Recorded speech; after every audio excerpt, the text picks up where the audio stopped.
Hello, and welcome. Please come on in. I am so excited that you are here. We are going to have a wonderful, soul deep conversation tonight. I am Chanda Sparkles, your divine minister, evolutionary astrologer, reader, psychic channeler, and teacher and friend. Thank you so much for joining me today. I'm so happy that you are here. This is AstroTarot Tuesday Night Live. We do this every single Tuesday. I really love doing this. This is a lot of my soul's path. For many, many years, I did radio, and that was fun. Did a little bit of television, and now I'm doing what my soul tells me to do, which is follow my intuitive guidance. And I'm so glad to be here on this eve of my solar return. That's right, tomorrow is my birthday, and so I'm pretty happy that we're all going to come together tonight and really tune in to the deep soul food. That's right, we're going to be taking little bitty bites of each other's soul food. We're going to be sharing food coming up here in the United States. We have Thanksgiving next week, and we're in that year and that season of gratitude and release. It is that time to start releasing what does not serve our highest good as well as the collective's highest good. Okay, it looks like we have some people joining in on YouTube and on Facebook. Thanks so much for being here, guys. Let's see who is in the chat. If you're on the replay, please like, share, and subscribe and comment to get yourself in for the contest. Yes, every single month we do a giveaway. You can win just by liking, subscribing, and commenting on this replay video. Every single month, it's my gift to you in order to help grow the Sparkle Chat tribe. And let's see who's in the chat here. There's Shauna. Hi, Shauna. We have Margie. Hi, Margie. And beautiful Denny. Denny's in there. Hi, Jerry Lynn. And hey, to Faye. Look at this. Everybody's popping on in. Hi, guys. Happy birthday to me tomorrow, my solar return. That's right. So you know I'm feeling on fire. Boy, I tell you, I have had some pretty outstanding adventures over this past weekend. Took a little trip out of town and did some ancestral healing. Really connected into the land of my mother's side of the family, which is Czechoslovakian. And my father's side is Greek. So it was really good. I hadn't been back to spend time with my mom like that, just one-on-one in some time. And my beautiful stepfather, Dwayne, God love him. We had the best time just cruising around Lake Whitney, which is the biggest man-made lake in Texas. It's a beautiful lake. And I really felt into the energy of the land, and I can't tell you how incredibly blessed I felt after that day. And then, of course, seeing my daughter and my granddaughter. And guess what? Yes, I'm going to be another Yaya. Well, no, I'm still the same Yaya. But I'm going to have another grandchild on the way. And it's a boy. I've already met him in my dreams. That happened with my granddaughter as well. As everybody's popping on in, hi there, guys. Hi, Katie. Hey, how's it going, Joshua? There's that beautiful Sandy soul sister. There she is right there. And Joshua, love you and your beautiful bride. I hope that everything's going there with that bundle of joy. Speaking of babies, what a segue, right? Hey, there you go. Heather Jones is in the house. Oh my gosh. BB's here. Hey, BB, how you doing? How you doing? So good to see everybody. Now, remember, I just want to give a huge, beautiful, loving thank you to all of the Facebook groups that allow me to come in on Tuesday night and share my soul, because that's truly what I'm doing here. I'm an intuitive minister. I've been a minister for over 5 years. I call myself a divine minister, and I'm an astrologer, and I'm expanding. Oh, I have some news for my birthday this year. I gave myself the gift of knowledge, and I purchased a pretty high dollar package, 1-year Hellenistic astrology course from Nightlight Astrology, Akutabada. I love him. He's a yogi, and he's really an amazing astrologer. I've taken a couple of his short courses, and I've decided to dive in deep to Hellenistic astrology so that I can have a better understanding of all of it. Evolutionary astrology is soul-based astrology. It's about the evolution of the soul and how we connect in with our soul path in this incarnation. By looking at your astrological birth chart, we can tell so much about ourselves. So it's so important to know your birth chart whenever we have these gatherings. If you haven't gotten your birth chart yet, go over to astrograph.com. They have a great intuitive free birth chart that can help you to start exploring, because it's important that you know your big three. Okay, your big three are your sun, your moon, and your rising or ascendant sign. Okay, so you want to know those three, especially because when I'm doing these readings, when we get to the tarot, I'm tuning in to those frequencies that are set in your chart. Also, if you're having questions about a loved one or a partner or a friend or something that's going on, good to know their birth chart as well and know their big three, because I might be speaking to you to give a message to them. And that's happened before. And realize these are general readings, guys. It's not necessary, and it might even be like, okay, I do the reading tonight, but it resonates with you 6 months from now, and you'll be like, oh, I remember. So time is only linear here on this school of earth that we live in. But when I'm in tune with higher beings, our ancestors, or your highest self, through my highest guidance, time is not linear. It's all now happening at the same time. So that's important to understand as well. All right, let's see who else is here. Hey, happy birthday, Heather says. Thank you. Thank you, Tracy. Good evening. Hi, there's Miss Amy Ulrich. Thank you so much for letting me come into your group and being my moderator. I really appreciate you. There's Brandy. What's up, Brandy? Thank you. Thank you. I'm feeling my birthday red.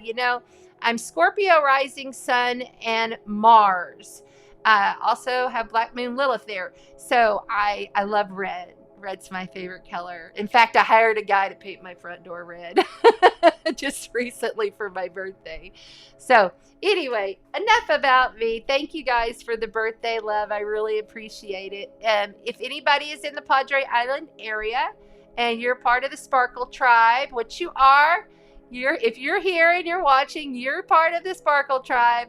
I want you to come on over and I'm having a sunset ice cream birthday over at Scoopy's on the Laguna Madre here at Padre Island tomorrow at 5 o'clock. Would love to see you. You're totally welcome to come and join us. And then afterwards, we're going to come and get in the saltwater healing heated pool. I'm so thankful that the weather is going to be beautiful. It's like a high of 82 and overnight clear skies, so we'll be able to see all the stars. I'm going to be pulling out my star app, and we'll talk a little bit about the constellations and what we see in the sky as we have an eclipse coming up at the end of the week, and you're already feeling those eclipse energies now. This is major. Even though it's only a partial lunar eclipse, the way it is presenting itself is quite profound. This is us literally stepping into a whole new earth, a whole new paradigm. This is the message I've been receiving all week. It's as though I've literally stepped outside of the old constructs and I'm in a whole new earth. Colors are looking different to me. Smells are even more intense. Yes, I smell across the veil. That's also how spirit communicates with me, through smell. And I gotta say, you know, it was also my husband's 3-year anniversary of transitioning across to the afterlife. And he was with me definitely on the ride home. And then with me when I got in the truck on the way there, many signs, many validations and synchronicities. It was pretty amazing. And I'm feeling really good. This is the first birthday that I'm actually wanting to celebrate it. I haven't really wanted to celebrate my birthday the past couple of years because, you know, even though I know he's okay, and I know my loved ones are just right there. They're just literally right there. They're just vibrating at a different frequency. And we don't see them often. You see, I know he's just right there. I know it. And it's still sad because we miss them, and we miss that companion, and we miss having that, you know, second person with us. If you've lost a loved one, you understand what I'm saying. It's not easy. Even being a psychic, it's not easy. So I also want to send out a lot of love and appreciation to everyone who's sent their well wishes and their positive energy. And it has really been felt. I actually really do feel it. And I was able to wake up. I was at my daughter's and I was able to wake up, and I didn't wake up in tears. Every single anniversary I've woke up in tears since Jesse's passed, and it didn't. And that's how I know all of the work, the good, deep soul work that I've been doing in order to really, truly release him, in order to open up and allow someone positive and someone that's aligned with me to come in. I know that that's a success. I know it with 100% certainty. And the way I teach manifestation work is to just be in your knowing. Whatever that is, that thing that you're wanting to bring into you, you just be in your knowing as though it's already happened.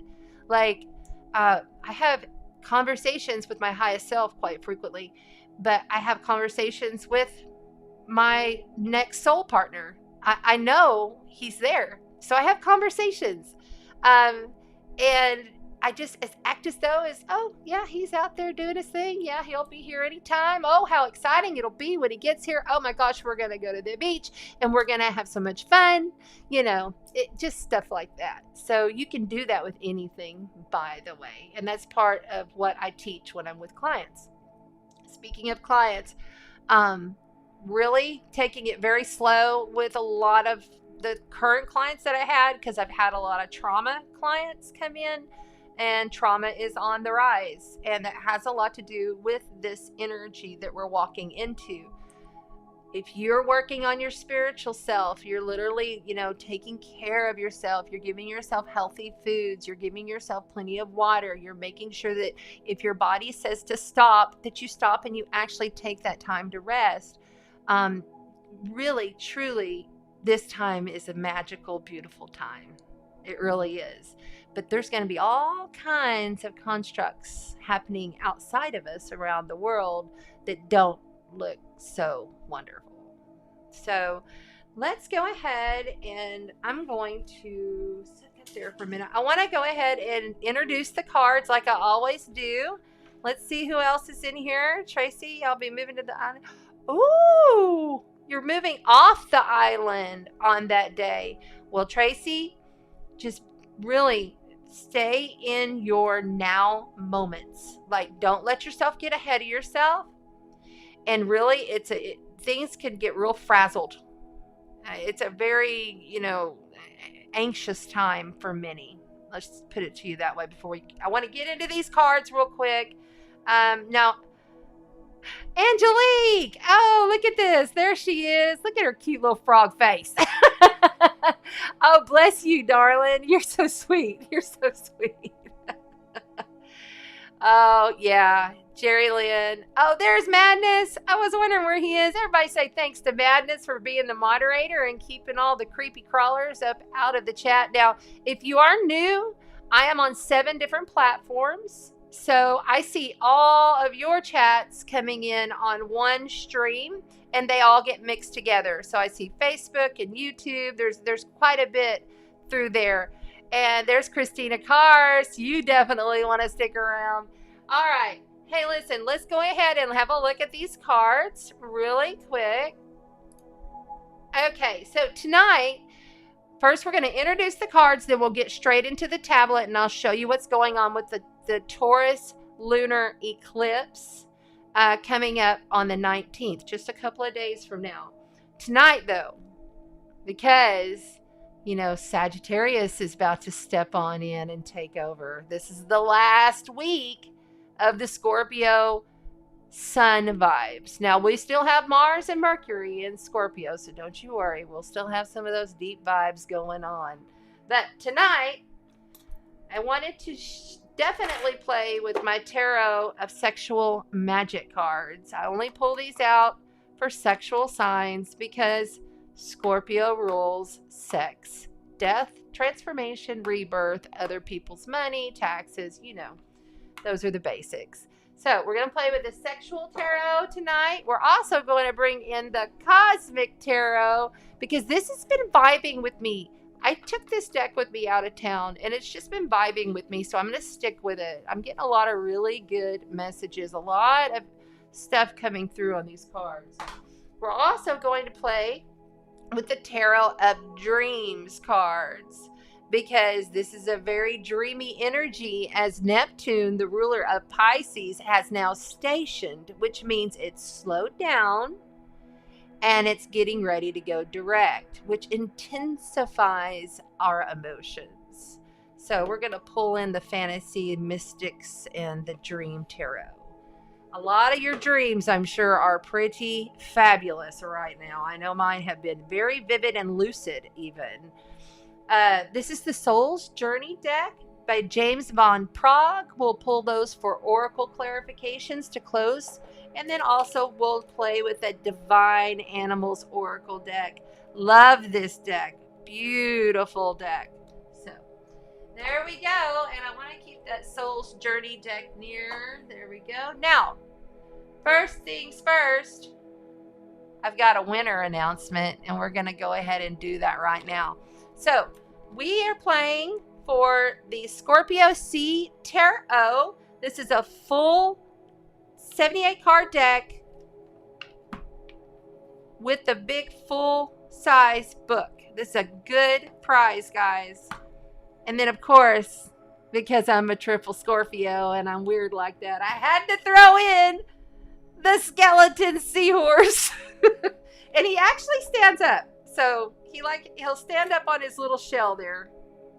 And I thought it was cute because the horse, right? That's how my mind works. You gotta love it. No, you really gotta love it. Okay, anyway, enough about me. All right, let's do a drum roll, kind of like, I can't remember what Christina told me these are. And the winner is of the Scorpio season. And we do this every single month on this channel. Every single month you get a giveaway, okay? It's always different, always something cool. The big winner tonight, and I cannot even believe this little beautiful soul sister was the name that I pointed at, because I put all the names up there and then I close my eyes and I go like this and I just point. Sandy Reyes, you are the winner, girlfriend. I couldn't even believe it. I was like, oh my gosh, she was at our, you were at the Aries full moon event on the beach, I believe, right? So you're the big winner, girlfriend, a local winner, yay. Last month's winner was out of town, so I had to mail it. So I'll be getting this on over to you in person. And if you come over to my birthday, I'll bring it on the birthday party tomorrow night. Okay? So congratulations, Sandy. Everybody tell Sandy congratulations. She's the big winner tonight. All right. Let's get moving. Woohoo! I know. Sandy's the winner. Woohoo! Very cool, right? Very cool. Tongue drum. dum dum, dum dum, dum dum dum dum dum. All I can think of is the Jaws, the dun dun dun dun dun dun dun dun dun dun. You know, the Jaws theme. It just came straight through me. Okay, let's just not even. So silly. Xylophone madness. No. Yes, big congratulations to Sandy. She's our winner. Next week on Thanksgiving week, we will announce what we'll be playing for next month's full moon week. We do these giveaways every single full moon. If it happens to fall on a Tuesday, then it's on the full moon. Otherwise, it's that Tuesday of the full moon. Speaking of the full moon, let's go ahead. You know what I want to do before we even get started on this full moon? I have a few little books over here because, you know, I'm a Mercury Sag. I'm Sagittarius Mercury. That means my mind thinks and communicates like a philosopher, like a teacher, you know, so I have to pull in that. And I also have my Neptune is in Sagittarius.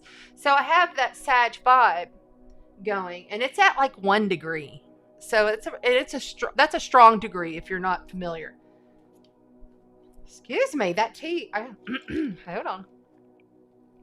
Get a little sip. Okay, so what I want to do before I even jump into this Taurus full moon energy for the week, and actually it's not for the week, it's for the next 6 months. This is a strong one. We will be feeling this, seeing this, watching this energy play out for a while. So what I want to do is I have the inside degrees here, okay? And that tells you, like, it shows every single degree, and it's an intuitive explanation of understanding of what that degree signifies. So that really kind of helps you understand it. I'm going to turn this down just a little because I feel like I'm yelling, and I don't want to yell. You guys, my sound, I hope my sound's doing okay. I hope not like overbearingly loud.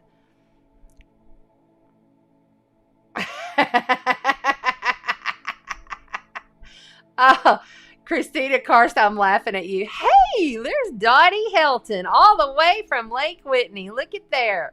Thank you for joining us tonight, Dottie. I'm so pleased and honored that you're here. Thank you. Okay. So the degree of Taurus, this is happening, by the way, at 27 degrees. I'm looking at my time. At 2:57 a.m. Central Time. That is, I'm coming out of Corpus Christi, Texas on Padre Island. So you'll need to look up for your actual time frame. But it's happening November the 19th, 2:57 a.m. I'm not even going to go out underneath this full moon. Okay?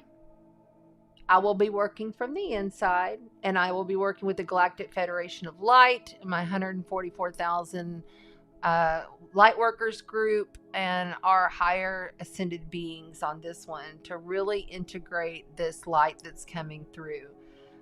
Because this one it's a little scary, but I'm not going to be afraid. You see what I'm saying? It's like the energies could be set up for scary stuff. But that's okay, because that's how we evolve. Anyway, I digress. Let's get going on this. Okay, so keep having something in my throat. Okay. The Taurus degree for 27 is a man, and this is how it looks like. See, it has a highlight at the top. So you understand that's the header. A man sculpturing hedges into animal forms. So like a man sculpting like Edward Scissorhands. And if you haven't watched that movie, then you need to go watch it because it's a great movie. All right.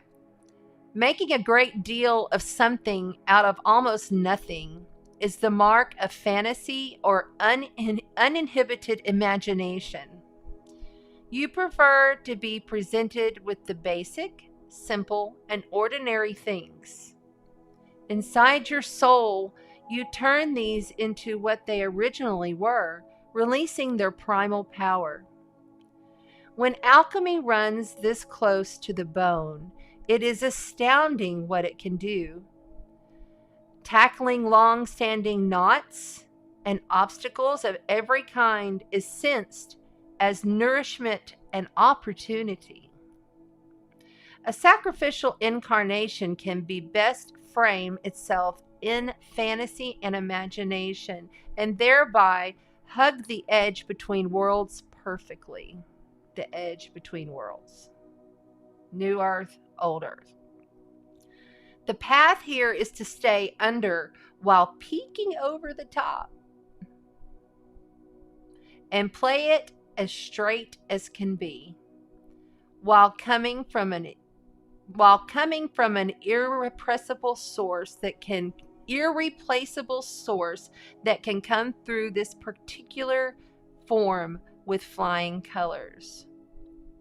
So when I first read this degree, I was like, this kind of reminds me not only of the Edward Scissorhands guy that, like, who was he? He was very awkward, different. He wasn't normal, but he could create some of the most beautiful sculptures out of anything, really, and it was a very basic, simple thing. That's Taurus. Taurus is very basic and simple. Keeping it, now they do like the finer things in life, but they're not like a Capricorn finer thing. This is like, give me beautiful food. Let me have gorgeous art. And really all Taurus wants is to feel good, because Taurus rules your senses, right? All of your senses. That's Taurus. And I really got this envision of like the old Indian woman or tribal woman, the elder who's just sitting there. Maybe she's sitting around her fire and she's just like doing her craft. And it's a very simple craft that she does every day, which yields some of the most beautiful art. But it's not about the item that she's creating as much as it is about what it's creating through her, and allowing the Christed consciousness, allowing God's beautiful spark that's within us to really shine through in a very simplistic way. Taurus is very simplistic. Scorpio, its opposite, is absolutely not. We are not the simplistics. We are very more, what would I say?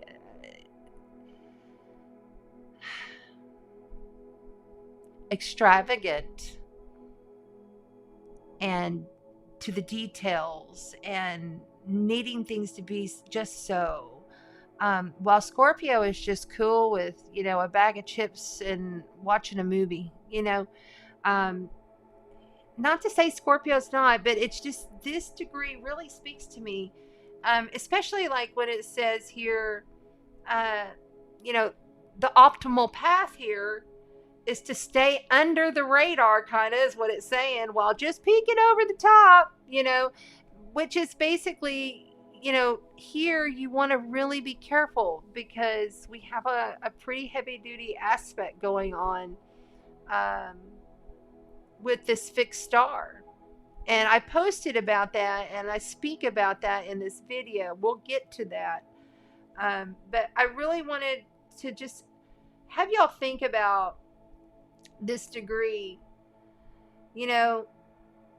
Such beauty can come from such simplicity. And oftentimes we don't even pay attention to the littlest of simplest things and how moving they are to us and those around us. Just by holding your light and literally staying in loving presence and staying in peace as these things are coming at us is so important right now, because I ain't gonna lie, I had something come at me that I was not expecting. But you know what?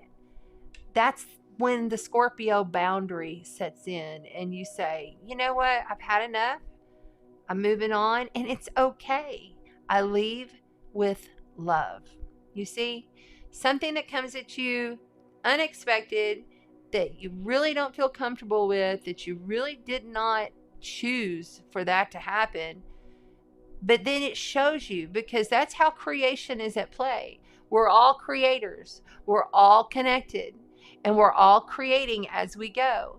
So when something comes in, with Uranus being in Taurus, Uranus is the great awakener, the shocker, the Uranus rules electricity. Uranus is, what the just happened, kind of energy.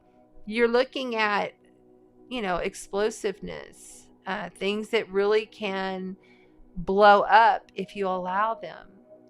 The coolest part is you don't have to allow it in, and you can just continue on in your loving presence, state whatever it is you need to state, do whatever it is that you need to do. But remember, there's a frequency scale that we all vibrate at. And, you don't want to get low on the totem pole of the frequency scale, okay? Because when you do, it's hard to get back up there. So you need to know how precious you are and how precious your energy is. Is your energy really worth getting that worked up and that upset over stuff? No, it's not. It's not. So I definitely wanted to talk about that. And then this is another book, Becoming Supernatural, by Dr. Joe Dispenza. I love him, love him, love him. He is just amazing. Also, Greg Braden. They wrote this kind of together. They have a foreword in here by him. But I open this up. I'm not like a normal person. I don't read books cover to cover. I have a hard time doing that. But I open up books and I read bits and pieces, and then I get the intuitive knowledge that I need. And this little bit of the heart bridge is where I opened it. And it says, as you read in the chapter on blessing the energy centers, the heart location right behind the breastbone, which is right here, is the body's fourth energy center. It is our bridge to greater levels of awareness and energy, as well as the center where our divinity begins, because we are all divine, and it begins in your heart chakra, in your heart center. It's the bridge. I love this. The heart is the intersection of our lower three energy centers. The lower three is your lower three chakras are your earth energy. That's like directed towards all of the earth, okay? Like the earth bodies. And our upper three energy centers, which is your divinity, your highest self, your God spark, your creator, your Yeshua, your Buddha, that's what the upper three are. It serves as our connection. But speaking of the heart chakra, okay, it's the bridge. Upper three, lower three, the bridge. It's very important to understand moving into this energy. I want you to remember this. I really want you to remember your heart is the bridge. It serves as our connection to the unified field and represents the union of duality or polarity. How much duality and polarity have we been dealing with in this world? It is where separation, division, and polarized energy merge to become one, where opposites unify as the yin and the yang, good and the bad, positive and the negative, male and the female, past and the future. When your heart becomes coherent, your nervous system responds by increasing the brain's energy, creativity, and intuition, which has positive effect on virtually every single organ in your body. Now, the heart and the brain are working together, causing you to feel more whole, more connected, and content, not only within your body, but also within everything and everybody. When you are in a heart-centered state, the wholeness you feel consumes any feelings you may have, want, and lack. Let me say that again. When you're in a heart-centered state, my heart is the bridge. Say that to yourself. My heart is the bridge. When you're in a heart-centered state, the wholeness you feel consumes any feelings you may have of want or lack. From this creative state of wholeness and oneness, magic begins to happen in your life, because you're no longer creating from duality or separation. You're no longer waiting for something outside of you to provide relief from internal feelings of lack, emptiness, and separation. Instead, you're becoming more familiar with your new ideal self and creating new experiences for yourself. Just keep activating your heart center properly enough and doing it enough times during the creative process each day. In time, you will feel more like your future has already happened. Bam. Thanks, Doc. So this is what I'm talking about. Staying in your heart center. My heart is the bridge. When the shit starts coming at you, you know, throw it up on the wall like spaghetti. Is it going to stick? No, eventually it's going to fall to the ground. This is the thing. Scorpio is a fixed sign. Taurus is a fixed sign. Algol is the star of the Pleiades, of the seven sisters. This lunar eclipse is activating all of that. Algol is the actual eye of Medusa. In the sky, the constellation where, you know, the Medusa is being held. And literally, that's the only star, the only fixed star, because we have 4 fixed stars in the sky in our galaxy. That's the only one that literally winks at you. It's the universe so cool. I mean, it's just like, oh my gosh, you got to be kidding me. And it's like the most evil star up there. But it's also very powerful, because with everything, with every sign, with every aspect, every degree, every planet, every star cluster and constellation, there's always a higher frequency version and a lower frequency version. There's always what people would consider to be the better, higher, good, and then the lower, not so good. But in all, it's all love and divine, because it's all created by the Creator that's running through you. And so when you really step back and you look at this stuff and you really pull yourself away from the day-to-day, what's happening in the day. The day-to-day will come, and we'll talk about it when that time period is. But this is not the day-to-day time. This is, I'm going deep. I'm doing psychic surgery on my subconscious here.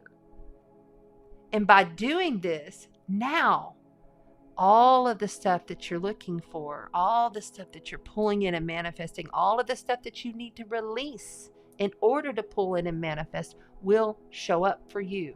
But my heart is a bridge. My heart is a bridge. And that's where I'll stay.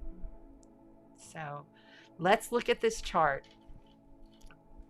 Let's see here.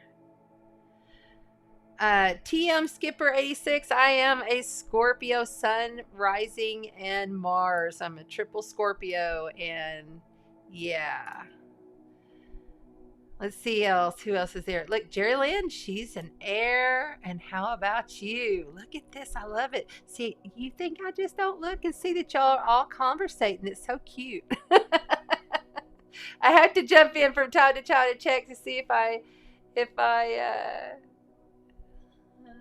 oh, there we go. Thanks, Madness, for being the moderator on the YouTube. And thank you, Amy Ulrich, for being the moderator on Facebook and making sure that we keep it all clean. All right, let's keep moving here and let's look at this chart. All right, here we go. Taurus Lunar Eclipse. This is a partial eclipse, okay? But it doesn't make it energetically any less potent. There was something I want to show y'all first. Hold on a second. So I want you to look at this. See here? Okay. Perseus is in the constellation. Oh, did it not? Is it not letting me write on it? It's not. Okay. So anyway, you can see right there, Perseus is in the constellation of Algol. And Algol is in that, so that's why they call it, she's winking at us. Okay. So the thing is here, this is not the best energy to be aligned with a Taurus lunar eclipse. And I'm going to show you. Let me make sure I've got my pen working before we do. And we want to go to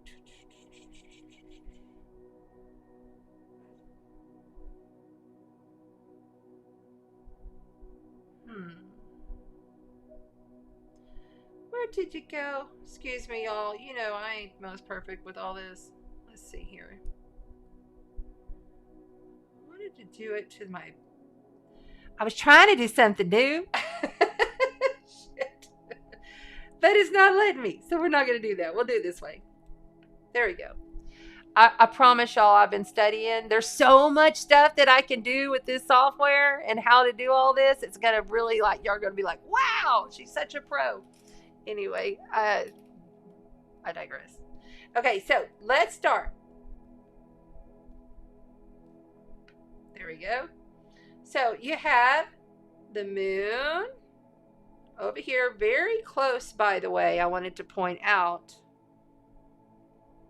Very close to the North Node in Gemini.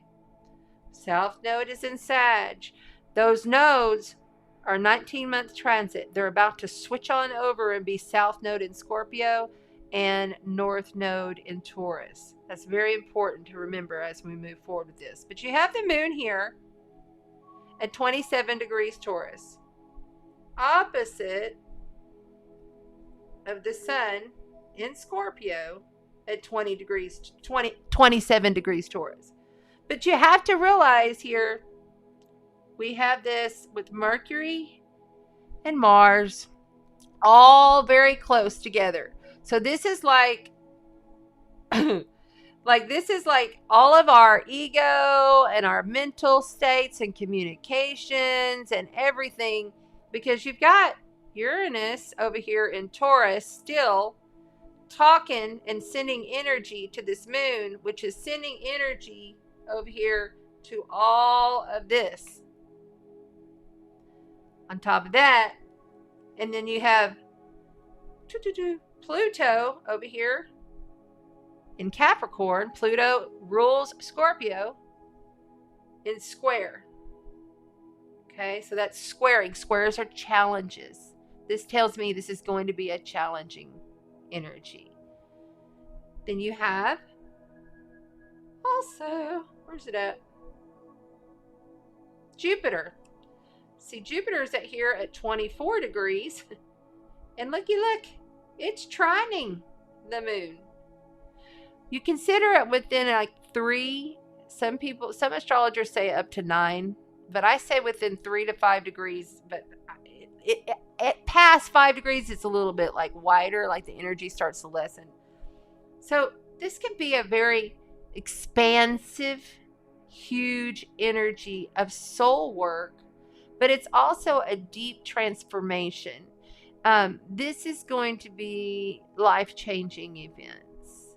And because we're looking at Algol, A-L-G-O-R, the star, the fixed star, I'm not an artist. It's because this energy could be, I mean, there very well could be like, well, okay, for instance, that Travis Scott event that happened at Astroworld in Houston, that was very much inside already the energy of the eclipse. Freaky weird, just really out there, stuff that you're just like, what? That really just happened? And it's dark. This is a dark time. There will be dark things that are presenting themselves. Just remember, your heart is the bridge. My heart center is the bridge. and I'm staying in loving space, because when you're dealing with really difficult situations and trauma, you have to pull yourself back. You have to step back out of it and really just do your breath work and just really ground. Grounding is so important. Eating good foods. Make sure you're eating. Don't eat shitty foods right now. It's not a good idea. Like literally all I've had today is I've just been juicing. I did have my cup of coffee in the morning because I can't live without it. But I mean, like, I'm taking my Shilajit, and I'm taking my turmeric, and I'm taking my magnesium. I'm taking my borax because of, it's good for you. So, and I have a list for people who might have taken this and they want to detox that stuff out of their body. I can help you with that. Thanks to Julie Severin, a lovely, wise psychic woman out of Canada that I just love and adore. She's very good with that kind of stuff. So she sent me a whole list, and I have all that information, and I got it. I bought it few months back just because. Anyway, time to really just be prepared. Not live in fear, but be prepared and know that this is expanding and this is what's happening.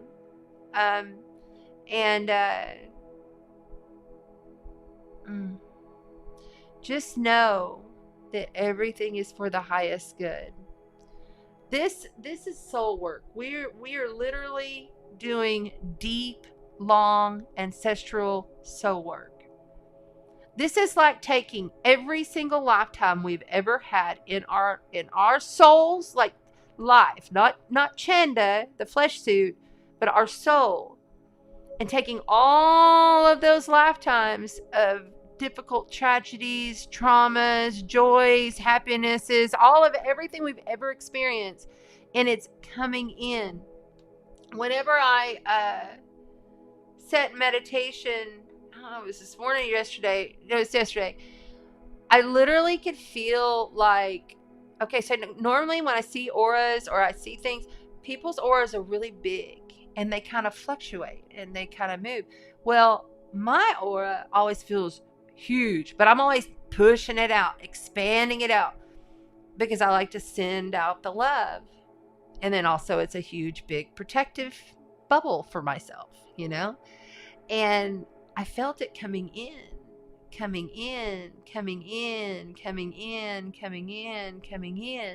And I thought, oh, what's that? Well, I was told it's because all of our body systems are becoming integrated, even more so. And they can't do it all at once. It can't just happen overnight. The planet's frequency raises, therefore we have to raise to the occasion and stay on the new earth. Because if we don't, then we're not going to stay. There are going to be a lot of people that will transition during this period of the Scorpio and Taurus. Sadly, yes. But y'all remember, it's a celebration for them, and they're just right across the veil. They're not far away. So just be cautious. Don't take any risks. Especially this weekend. Don't do anything. Don't go skydive. If you absolutely have to, okay, more power to you. But for me, I'm going to be keeping it a low key, and I'm going to be working energetically through the light and staying in my loving space of peace. Because if we can stay in that peaceful state, we will handle these challenges. And I like to call them challenges because then you can overcome a challenge. It's okay. You can overcome that shit, So anyway, and really there's not a whole lot else. We have Neptune about to go retrograde. So Neptune is ruled by Pisces. I'm not come out of retrograde, excuse me. Neptune's ruled by Pisces. So this could calm it down a little bit. Pisces is pretty laid back, and they're the dreamy, but they're also escapism. So there could be a lot of drug overdoses. There could be a lot of people that are, it's also like hospitals and psych wards and, prisons and stuff like that. There could be something kind of crazy with that happening. It's people going into like the Nazi camps and stuff like that. This energy, when it's over here and it's connected, because it's at 26 and it's stationed. Anytime a planet stations and it goes really still, it intensifies. Okay? It's more intense at that time as it's slowing. Then, when it moves forward, it has to go back over all these other degrees, and it'll be heading over here to meet up with Chiron that is in retrograde. Chiron is your wounded healer. It's there in Aries. It'll be there for some time. It comes out of retrograde next month, I do believe. Now, I do want to speak to Sagittarius, okay? Sagittarius, we have the sun that will be coming. Here's Sag, right there. See, there's Sagittarius. We have the sun that'll be coming into Sag this Sunday, I believe it is. I'll have to look at my calendar. But then, remember, Sag, you've got right there Mercury, your mind, your communications, your intellect, how you speak, how you process your thoughts. It's our media, okay? It's the messenger. It's the winged messenger, Mercury, coming to give you some information. It's coming, Sagittarius. So hang in there. I have a lot of Sages that are like, ah! And that's Sagittarius rising and sun signs, okay? So you need to make sure you know. Because you could be like having all this stuff happening and you're all just wiped out and everything, and you have a Sag rising and not realize it. Then Mars, ruler of Scorpio, is going to pop on over to Sag. They're all moving this way to Sagittarius. So we're about to be stepping into our belief systems, the structures of our truths, what is truth and what is not, getting to the deep truth, educational systems. This is why I chose to do a year-long large class and dove into this class because I know it's perfect for my chart right now.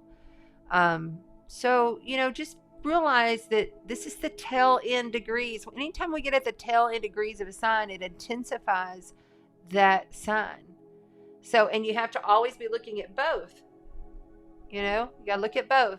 Because anytime you're dealing with Sagittarius, so we'll be dealing with Sagittarius over here, you're also dealing with Gemini over here. So, and y'all, I know I've got chicken scratch, but that's just kind of how I roll. So with this lunar eclipse, I know I have some little notes I'd like to look at. Let's go ahead and do this. And see if there's anybody in the chat that needs or has any questions. Where is my calendar? Oh, there it is. I got my handy dandy calendar. This is how I keep up with everything on the daily, and I meditate and I write for each week. So we're going to go ahead and go over that real quick. I might have missed something. Yeah, this is my meditational channel that I wrote. Step into your soul power. We are in complete wholeness into this new earth. Stepping into the soul power, really understanding that you are whole within the new earth. You're already in the high frequency 5D earth. It has already happened. It is already so. We are in golden age. Golden age is christening. Lifetimes of experience into unity, creation. Lifetimes. Like I was saying, lots of lifetimes are all coming in. It's like everything's coming in to integrate all into unity of the creation. What else I got? Oh yeah, witness to humanity's Christed light. Like this is like, I've seen more people in the world that are literally walking in their love state, walking in their light state, that are like literally shifting when they hadn't shifted before. And these are long-term, like big, huge shifts that they've shifted into this more loving, the love bridge. High mass awakening like never seen before. Ever. This is like forever, ever. All of us just want love and joy.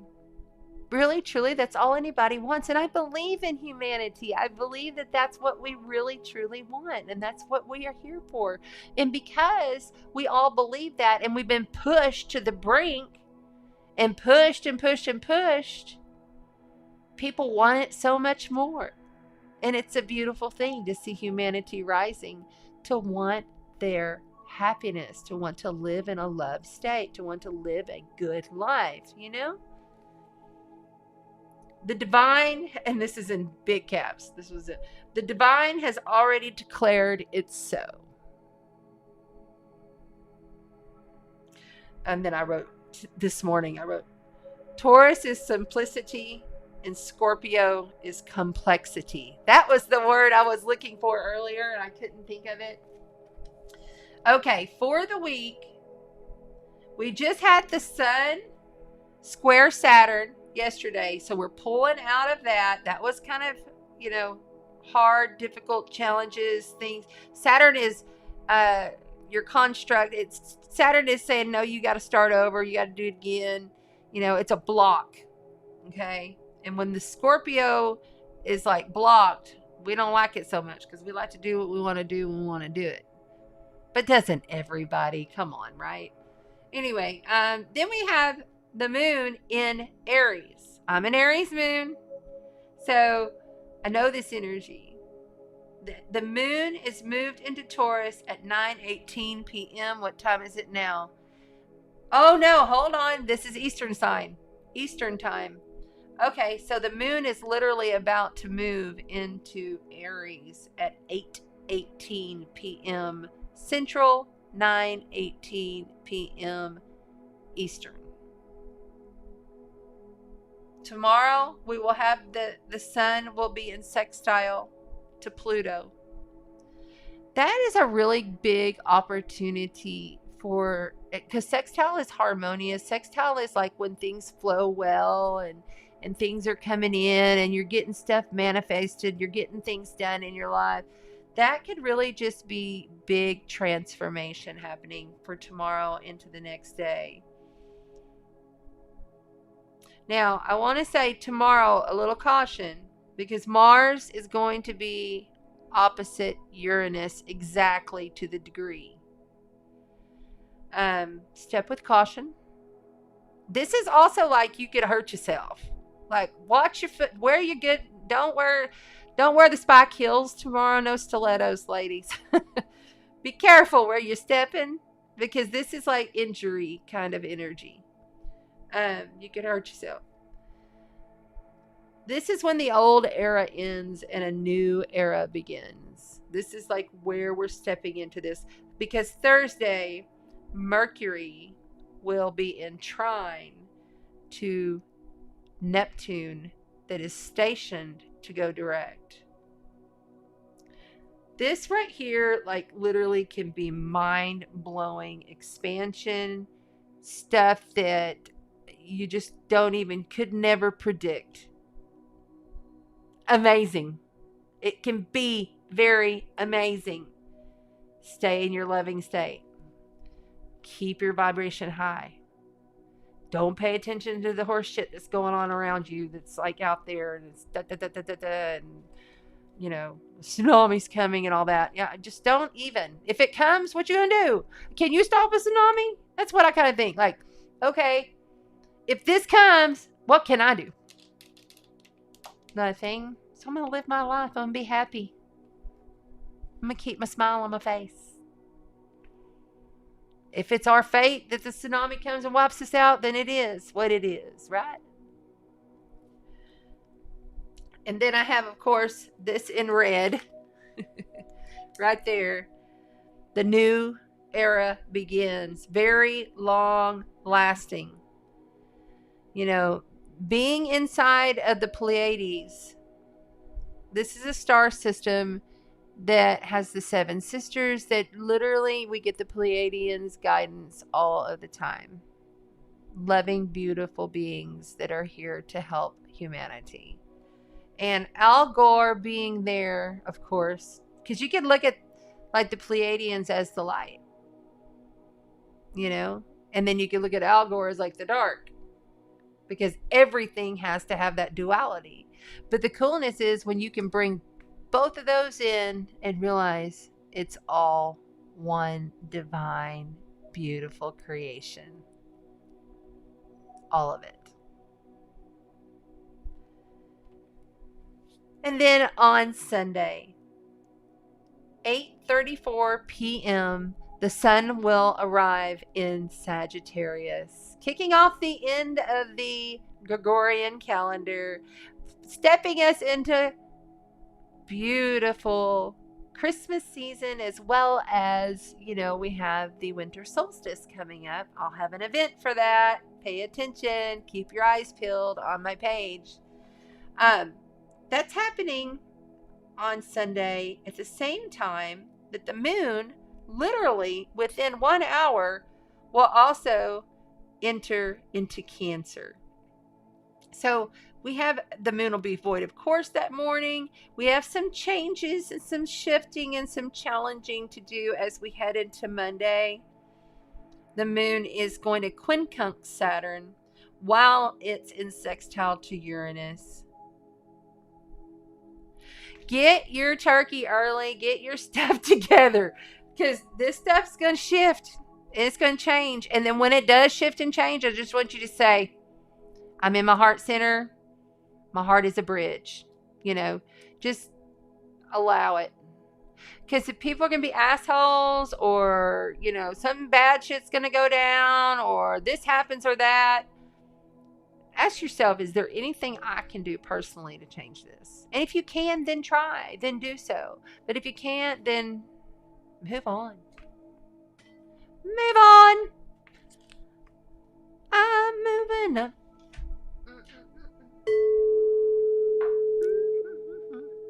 All right, that ends that segment. Let's move into the cards, the fun part, shall we? All right. Get all these books back together here. B12 shot. Yep. That's a good one. You need that detox? Message me, and I'll send it to you. Hi, Elizabeth. Thanks for being here, girl.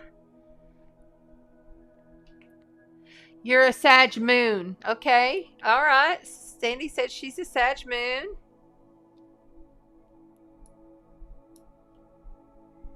What the hell? I got this new fancy damn... And it bugs me because it turns itself off. And I don't like that.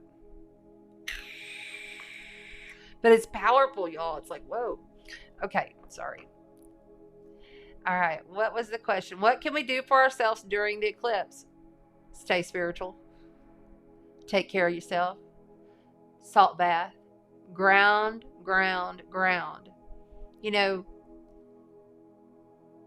I myself, I'm not going to go out and look at this moon. Just not. But I'm weird like that. But I'm super sensitive to stuff. And if I know that Algol, the most satanic... Well, let's just see what I wrote. I wrote something on this earlier. Let's see here. I know I did, because I wrote something on it. Let's see here. And I also have it pulled up here.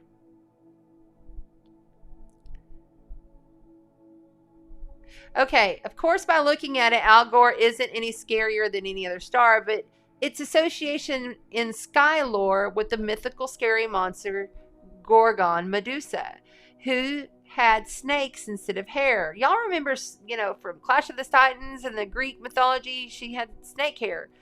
It's said that she was so horrifying in appearance that the sight of her would turn an onlooker to stone. And that was another thing I thought.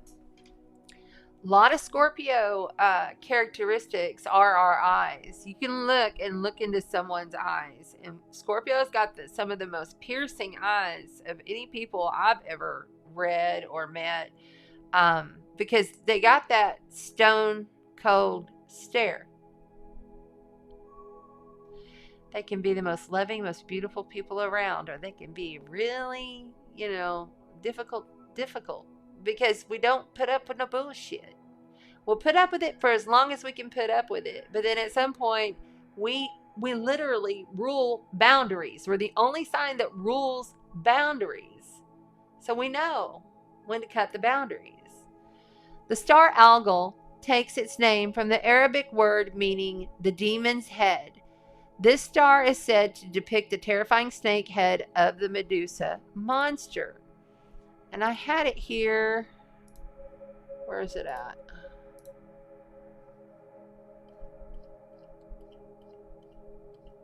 Give me a minute. Oh, that's one other thing I want to talk about. This lunar eclipse is going to be visible in... Okay, so it says visible from North and South America, Australia, and parts of Europe and Asia. Where we are, absolutely. I'm going to actually save this picture, and I'm going to post it later so people can see it. There you go. But, I mean, it's up to you. However you choose. I'm not going to go out and look at it just because I don't like this whole the Algol. I don't like the Algol being there. Because I feel like it's pretty opposite. I mean, what does it say here?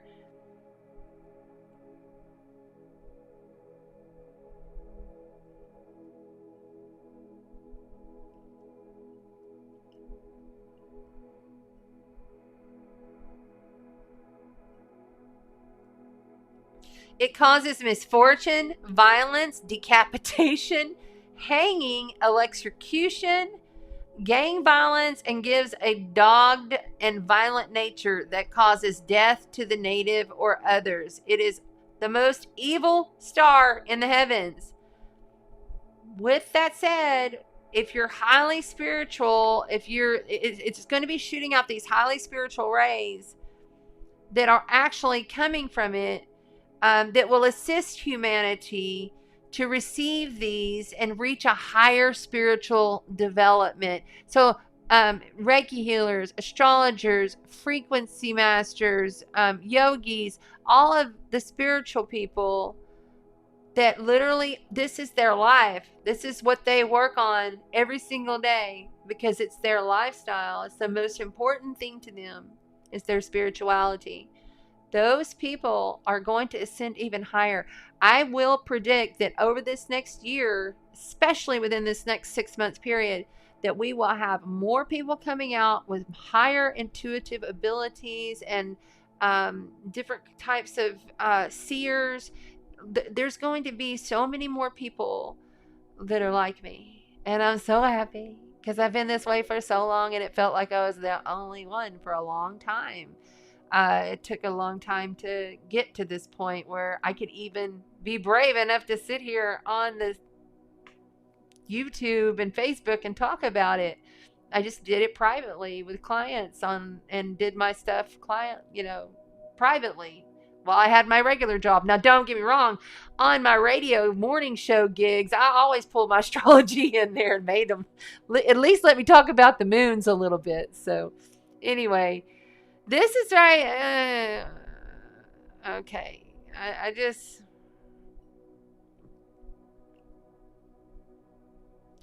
this can also be people coming into your life that have the, because Algol gives a very distinctive facial feature of hair.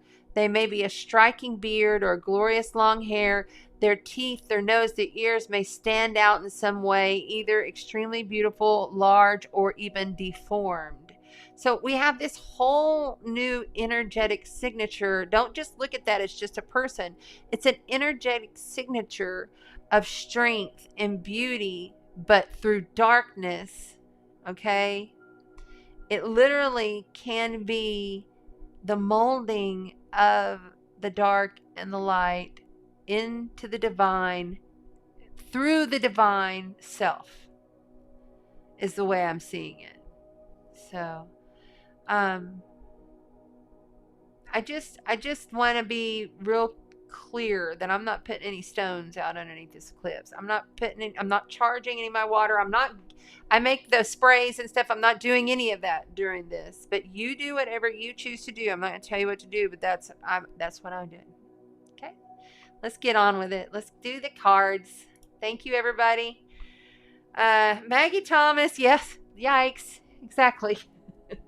And it's an eclipse, so it's already in a release. I mean, think about it. A lunar eclipse brings out the lunatics.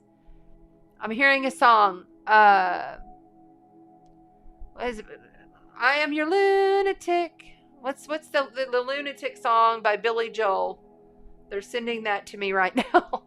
There's a luniac or lunatic song. Anyway, they're trying to point lasers at us. Oh boy.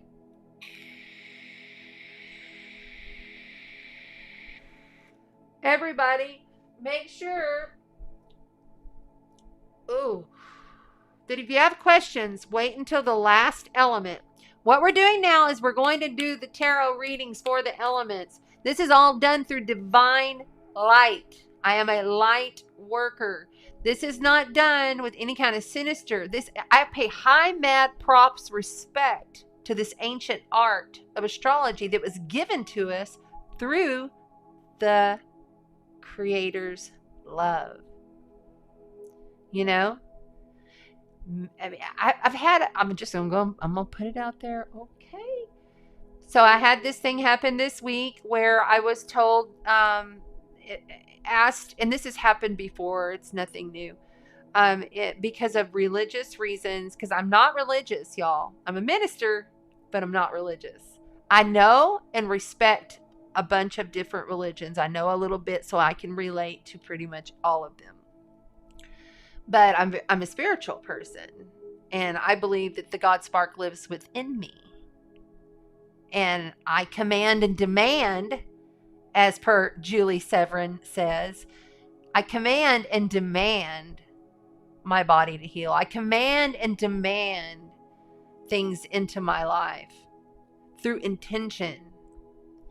I don't pray outside of me. Because I know, just like Yeshua, I am just as powerful. And that rubs some people the wrong way. And I'm sorry that you feel that way. Because you're so powerful. And He wanted us to see our light that's within us. So I had these folks that asked me to not post in their group as often. And I said, that's fine. I was totally cool. I was like, that's fine. Can I at least post on the day of the live show? Because it's not about, like, trust me, I've got a waiting list. I'm not trying to get more. I haven't even got my website. I've got it, but it's not up and running because I have so much other stuff. Anyway, I was faced with something that could have gone really bad. But it turned into something really beautiful. Because that conversation flowed into something else that really was creation's true reasoning for this person to reach out to me. And it was beautiful. And I thank them for that conversation and totally respect their wishes. You know, not everyone sees the way you see. Not everyone sees the way I see. But we are all God's creation.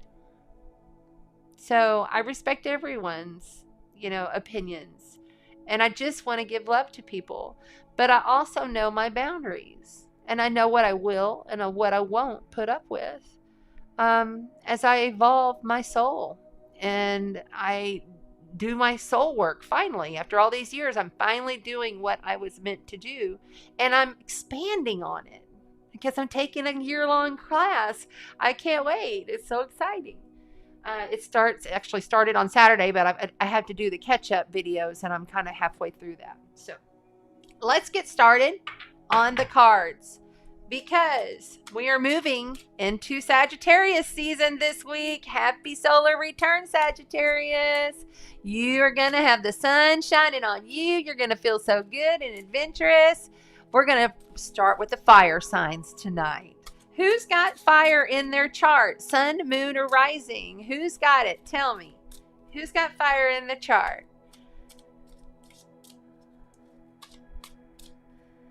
Yeah.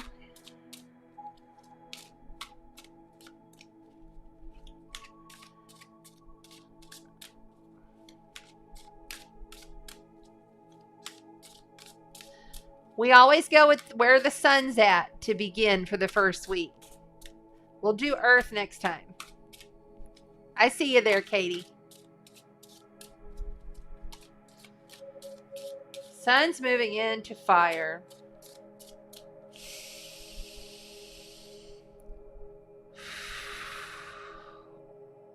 Oh. They're coming in. This is... I'm seeing a vision of the volcano, which is significant for someone who is... because I see the earth and the fire coming together. So somebody has earth and fire in their chart. It's like, oh, there's orbs. Okay, here we go. I'm just give me a second.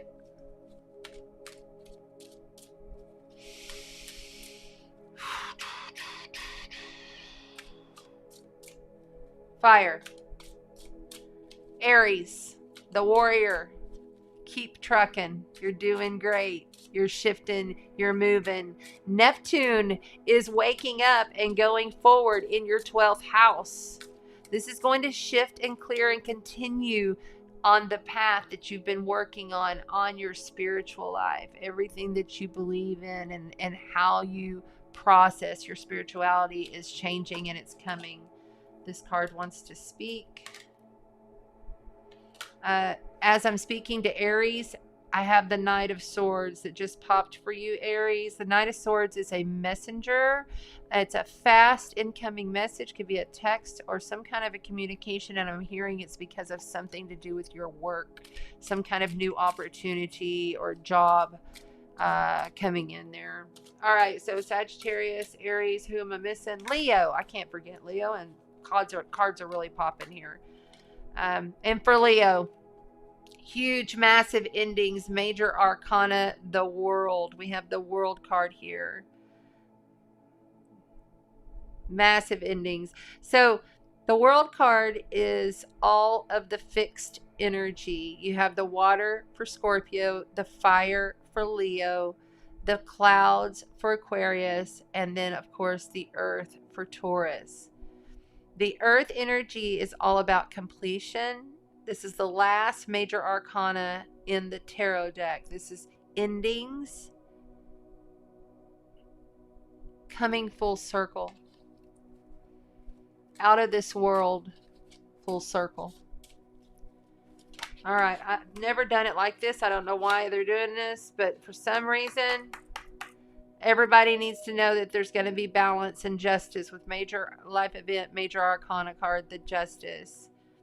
Duality. You know, all of the things that you see in the world that are not just are becoming that way, but it's going to take a lot of inner strength to get there. All right.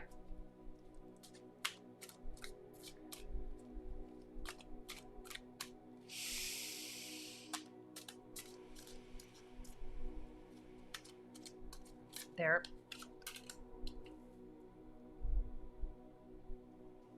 We need to get the thing up there. Sorry, y'all.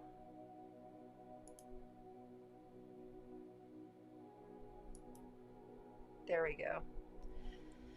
All right. Let's see here. There's the top. I'll bring this on over a little bit. Just make sure it's there really good for y'all to see. I'm going to pull that. Hold on. I'm going to pull the light down.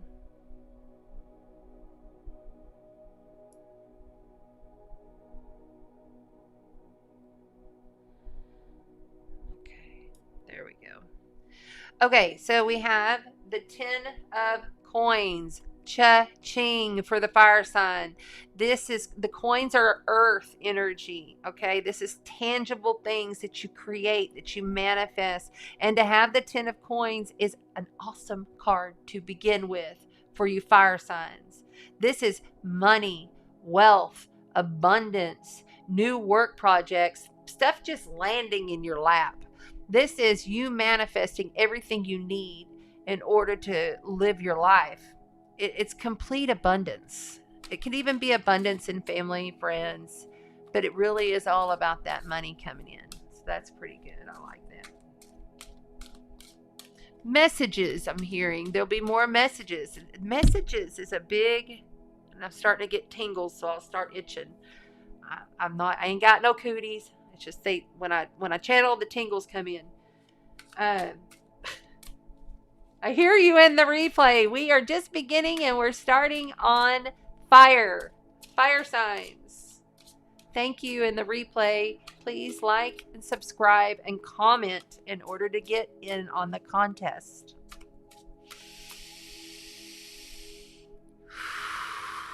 I'm really just like, I'm feeling as though I'm feeling overwhelmed with, like, there's just so much stuff coming. There's just so much stuff coming. I've got to get this done. I've got to get that done. There's so much stuff coming, and more is coming, and you know it. But it's gonna add up to some wealth for sure, in some form or fashion. Now you're challenged by the devil, fire signs. So this could be bondage. This could be actually you putting yourself into a cage. This is you. It could be anything toxic, drug and alcohol abuse, even, sexual abuse. This is in order to get this absolute beautiful wealth and abundance, fire signs. Your challenge here is to really understand that it's not toxic to want. Yeah? Okay. It's not toxic. It's not toxic to want more. You can want more right now, even though you feel like you've put yourself in this cage. It's not so much about someone else putting you in the cage. You've done it to yourself. And it's okay to receive. That's it. They want you to receive and really be okay with it. Really be okay with receiving, fire signs, because you deserve it. But for some reason, I'm feeling like you feel like you don't deserve it. Yeah.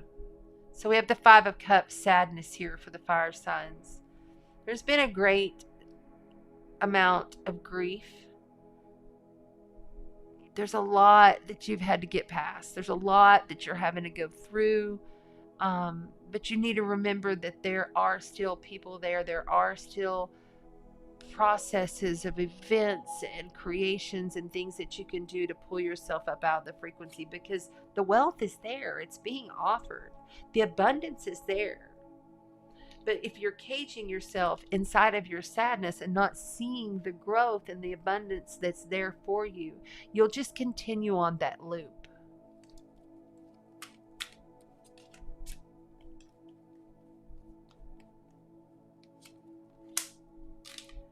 Well, there you are. Queen of Wands outside of you, fire sign. Okay, so this is a fire sign. It could be a Leo, a Sagittarius, or, what am I forgetting? Leo, Sagittarius, or Aries. So there's a partner or a friend or someone outside of you that has this energy that literally is challenging you. Look at her face. She's like, we need to do this. And it's wanting to become in, like the Queen of Swords. So you have 2 queens here. All right. So I want you to really understand this. When you have the Devil and the Abundance card, this is challenge. This is sadness. Outside of you is this Queen. And then here, the answer is the Queen of Swords. Queen of Swords, both queens. Queens are always about flowing in and out of their emotion and owning their element. They own it. They've succeeded in it. They've gone through all of the processes to get there. The Queen of Swords, she can cut the stuff. Like, she'll take her sword, she just, I'm done with it. Don't feel as though just because someone's saying, hey, you got to really come out of this. Here, I'm here for you. I'm fighting for you. I'm here to support you. I feel like you really feel as though you don't deserve a lot of this. Like there's a lack there. Because I really feel like there's just this really bad lack, like even though you really truly deserve it. The Queen of Swords is going to give you some kind of major communication too.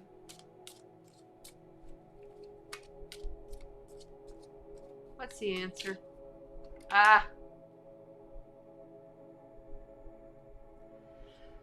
Okay, this makes sense now. The Nine of Coins is my independent woman or man. Don't get caught up in gender on these cards. She's mastered everything and she does it on her own. She knows that she has to fly this solo. Everything she touches turns to gold. And she can do it on her own. But she has to know it. She has to release the lack mentality. Build up within her confidence. And if there are people outside of her that are trying to assist her, or maybe even possibly like challenge her, she's just fine on her own. She does it good on her own, but she has to release this lack. She has to realize that standing within her creation, that God gave her, stand within your creation. You don't have to keep yourself caged up in lack.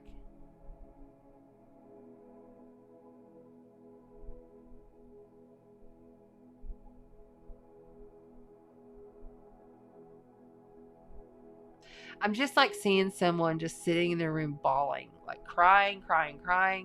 And I promise you, it's okay to cry. It's okay to be there and to release all of that emotion. It's okay to do that. But we've got to not stay there. But it's actually very healing to release all that emotion. But I'm also seeing like the World card that we saw. It's a cycle. This cycle has come to an end, and you have to come to realization. Break yourself from bondage, like you're in bondage here. Break yourself out. Realize there is other things to live for. There are other things to do. That thing is over and it's not coming back. And allow these people to either assist you or tell them to get the hell out the way, because you're about to own and master your craft. You're about to own and master your life. You're about to come through like tuned in and tapped on.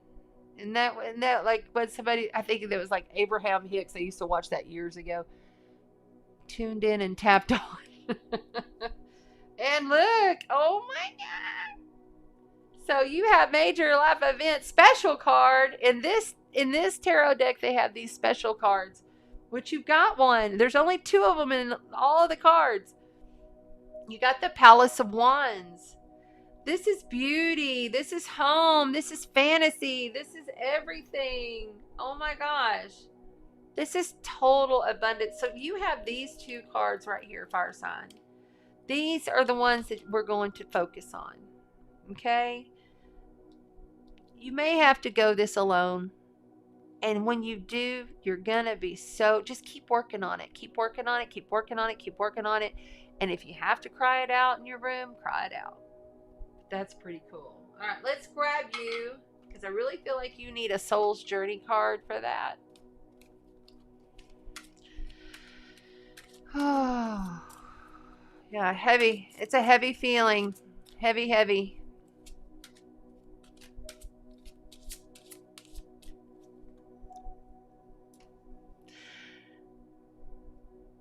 And Tracy Lee says,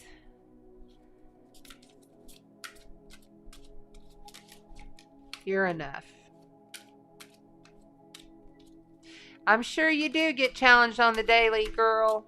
That's what Sandy says. She gets challenged on a daily basis. Hi, Erin. We just did the fire signs.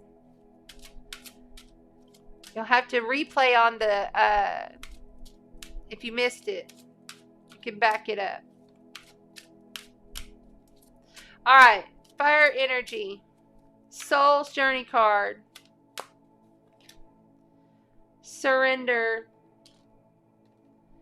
I can release my need to control. You see there? This card was telling me that you're putting yourself in bondage. You're putting yourself in a cage here. That you're locking away yourself. You've got to surrender to yourself and release the need to control and keep yourself like that in order to get to this abundance, this Palace of Wands. One more, please. Okay. And your self-esteem. Got to work on that. You know what? It takes 21 days to make a habit. So get up every morning and I want you to look at yourself in the mirror and say, I love you. You are fucking amazing. Just say it. You don't have to use the F word, but hey, I can't help it. I'm Scorpio and I was in the United States Navy. So I'm a sailor and I really do have an excuse.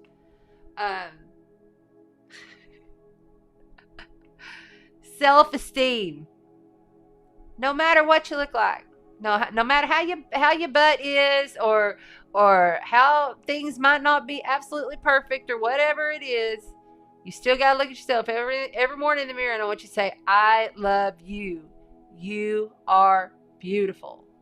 And if you do that for 21 days, every morning and then every night before you go to bed, because you know you're looking at yourself in the mirror at night, or at least you should be, because you got to do your night cream, right? And your night process. I love you. You are beautiful, or you are amazing. I'm going to give you another secret. I write on my mirror with dry erase markers. I keep them in my bathroom. And when I get into messages, I write them down. Sometimes they don't make any sense in that moment, but then later on they make sense to me. Isn't that crazy? So you can write things right in your face. Put it right in your face so you don't forget.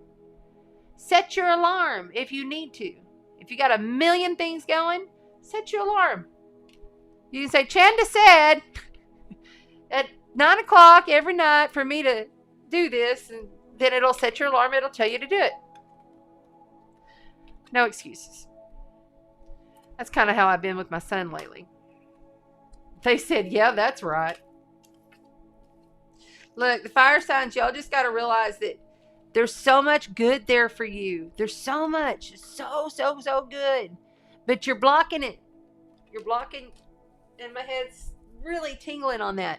You're blocking your energy signature that you're trying to create. And you're not even realizing it by putting and locking yourself away.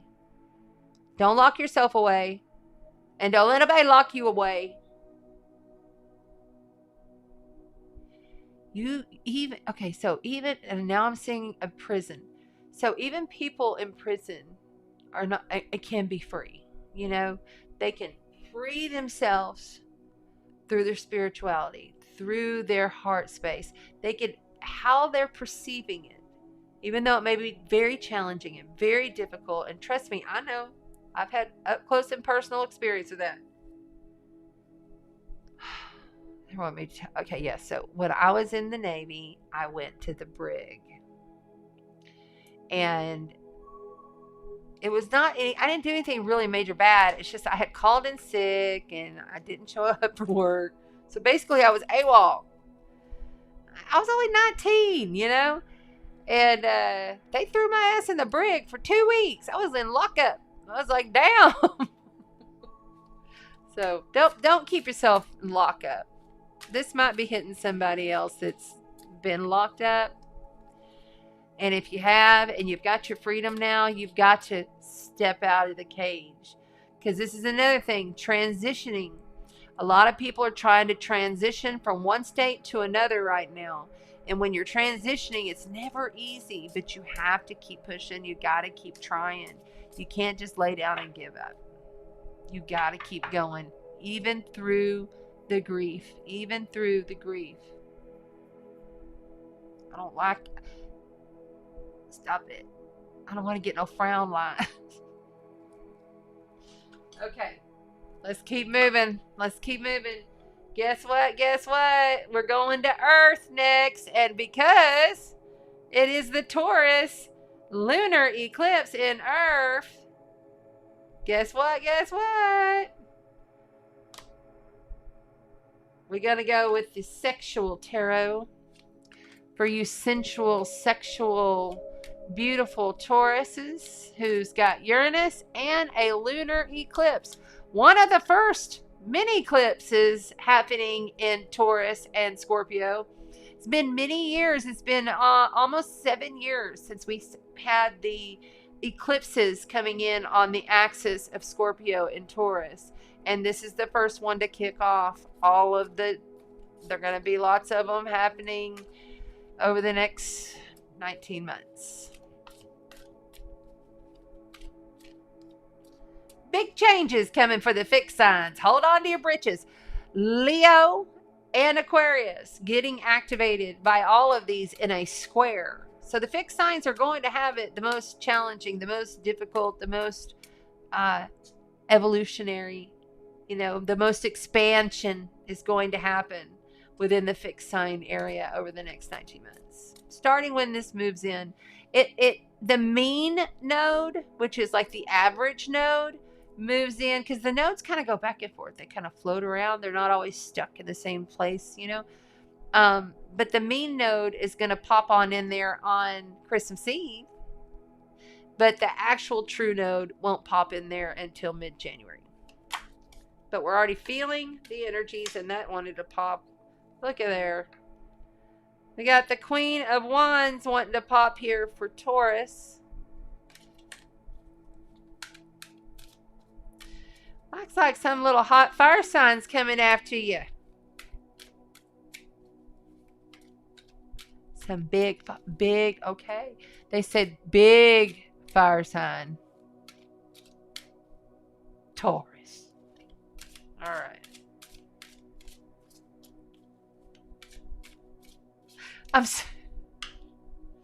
I'm sorry. They're saying all of us are big. Remind them, all of us are big. We are all big. We're all big. Even little people are big because this is not who we are. This is just flesh suit. And we're all very big. Our souls are huge.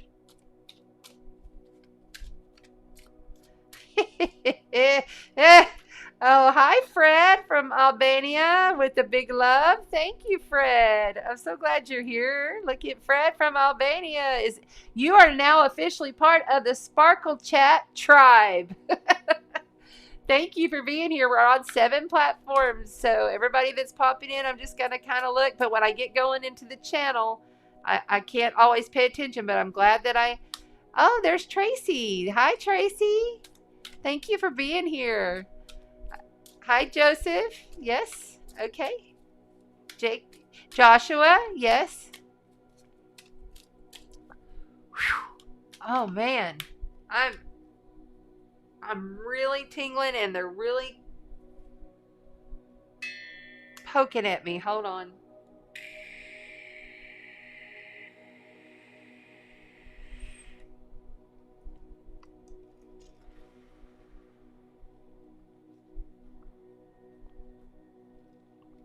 Congratulations. Congratulations again going to our winner. They're saying to remind everybody that we do giveaways.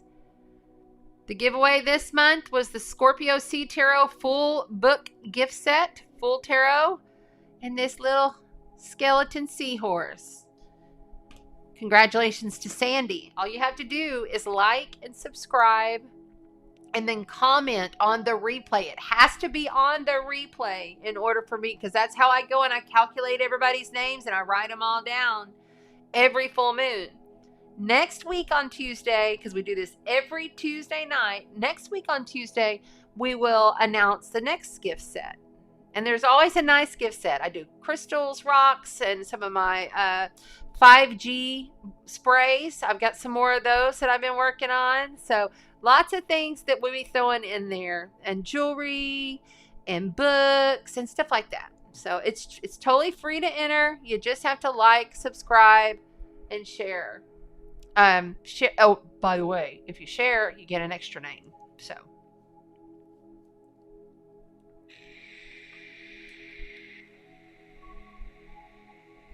all right. I said, let's go. So I said, Taurus, have fun. We're going to have lots of fun. Tauruses are going to have so much fun. Oh my God, you have no idea how your life is about to expand and change. Your problem is you need to move your ass and do it, is what I'm hearing. All right, then we have the lovely Capricorns. Pluto is going full force ahead, fast speed in your sign. Lots of transformation happening. Pluto will hit the United States return next March. No, is it February? End of February. So, no, it's in March. I have to double check that. It's around there. That's going to be major for Pluto. And Pluto, you got to understand, is like transform now or die. And so you Capricorns need to understand that you're at the end of all of this that you've been building, all of this that you've been shifting, all of this that you've been changing. And Pluto just went forward after being retrograde for 5 months in your sign. So you need to understand anything that's come at you within the last couple of weeks, anything that's just like popped out at you that you know you have to change. You have to have I'm going to change this and I don't give a F what nobody thinks. That's what you got to do right now, Capricorn. Virgo. All right, Virgo. Listen, your thing is right now is you're moving in a pretty easy state. You've come through a lot. But right now is the time for you to really cultivate your education and cultivate what it is that you've been learning. Like really bring it in. Try not to be so worried about pleasing other people right now and really focus in on yourself. Because what you've been going through with all of these planets that have left your sign and went to Libra and hit your second house, and now they're in Scorpio hitting your third house, everything you're doing in your communications and your immediate environment, your community, if somebody comes up to you or offers you something that's like within your surroundings in your community, go for it because it'll turn into something magical. All right.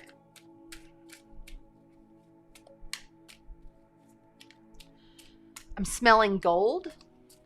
I don't know what that means, but I'm smelling gold. Ooh, it's like golden chicken nuggets. I don't know what the hell that's about. But at first it was just like gold. Like I saw chunks and like nuggets of gold. And then it turned into chicken nuggets. Somebody may be eating chicken nuggets. Are you eating chicken nuggets right now? Or did you have some chicken nuggets? This might be for you. All right. I feel the higher beings are coming in for you, Taurus, Capricorn, and Virgo. Not taking reversals on this. Okay. Okay, the Six of Pentacles. And these, if there's children in the room, these are X-rated kind of cards. So, not for children. All right, the Six of Pentacles is here to tell you how, everything has to stay reciprocated. It has to be like a give and take with you right now, Earth signs. Knowing that you have plenty to offer, but also being able to receive. I feel a strong energy of you needing to understand you have to receive. I think this is actually a theme for this week because I felt this where everyone feels like they're not in that receiving mode, because this is how manifestation works. If you're not receiving and feeling as though you are worthy of the receiving, then it won't work, period. You have to be able to receive. And she's just sitting all in there with her, tatas hanging on out, just having her drink, looking at her goods and saying, okay, who am I going to give this to? But is anybody going to bring anything for me? Oh my. Well, Earth signs, you've got the Tower in your challenged position. This is unexpected, coming out of the blue. Seriously, like, pay attention to what's going on with what you're giving and receiving. Your balance in your giving and receiving is going to allow this tower moment to not be as bad, to not be as difficult, not as challenging. Knowing that I have to be in the receiving mode, not just the giving mode. Self-care. But there's a tower moment coming. That's a major life event, major arcana card right there. In the challenge position. Something big's coming for you, Earth signs.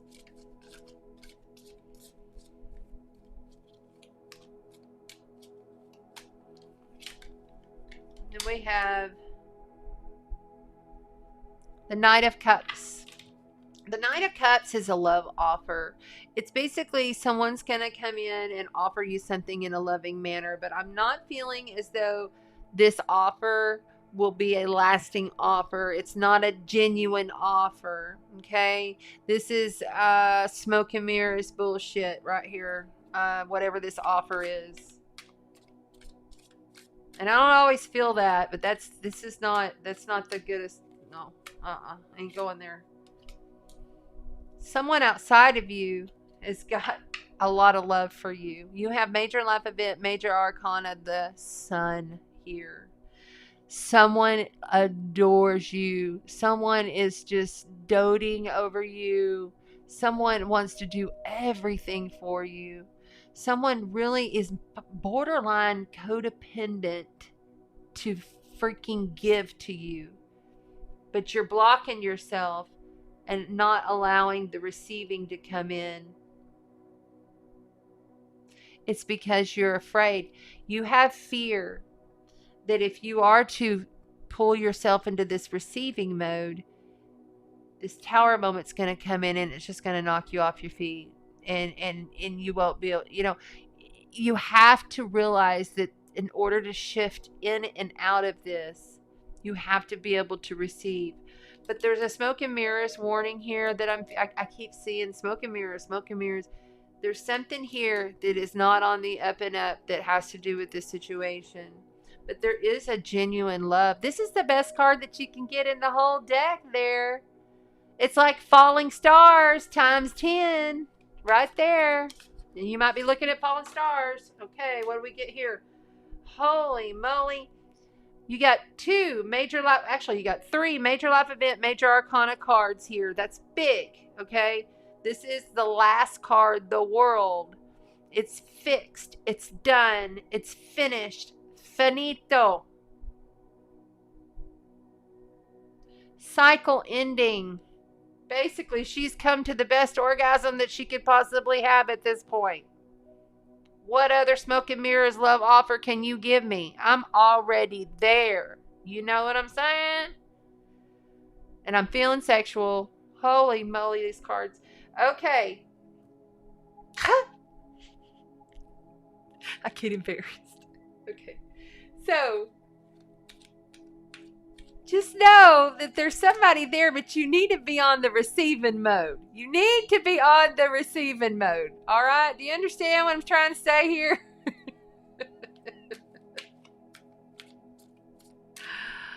Oh my God. Oh my God. I'm seeing visions of literal sex. I'm seeing people having sex. There's going to be some really good sex coming for sun, moon, or rising earth signs. That is Taurus, Capricorn, and Virgo. We've already done the fire signs. Now we're on earth. I hear you in the replay on YouTube. Thank you for being here. Something's coming in, though.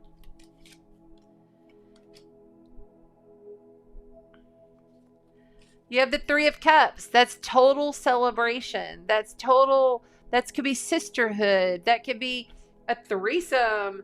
The 3 of Cups is a party. It's a let's go have fun, kind of energy.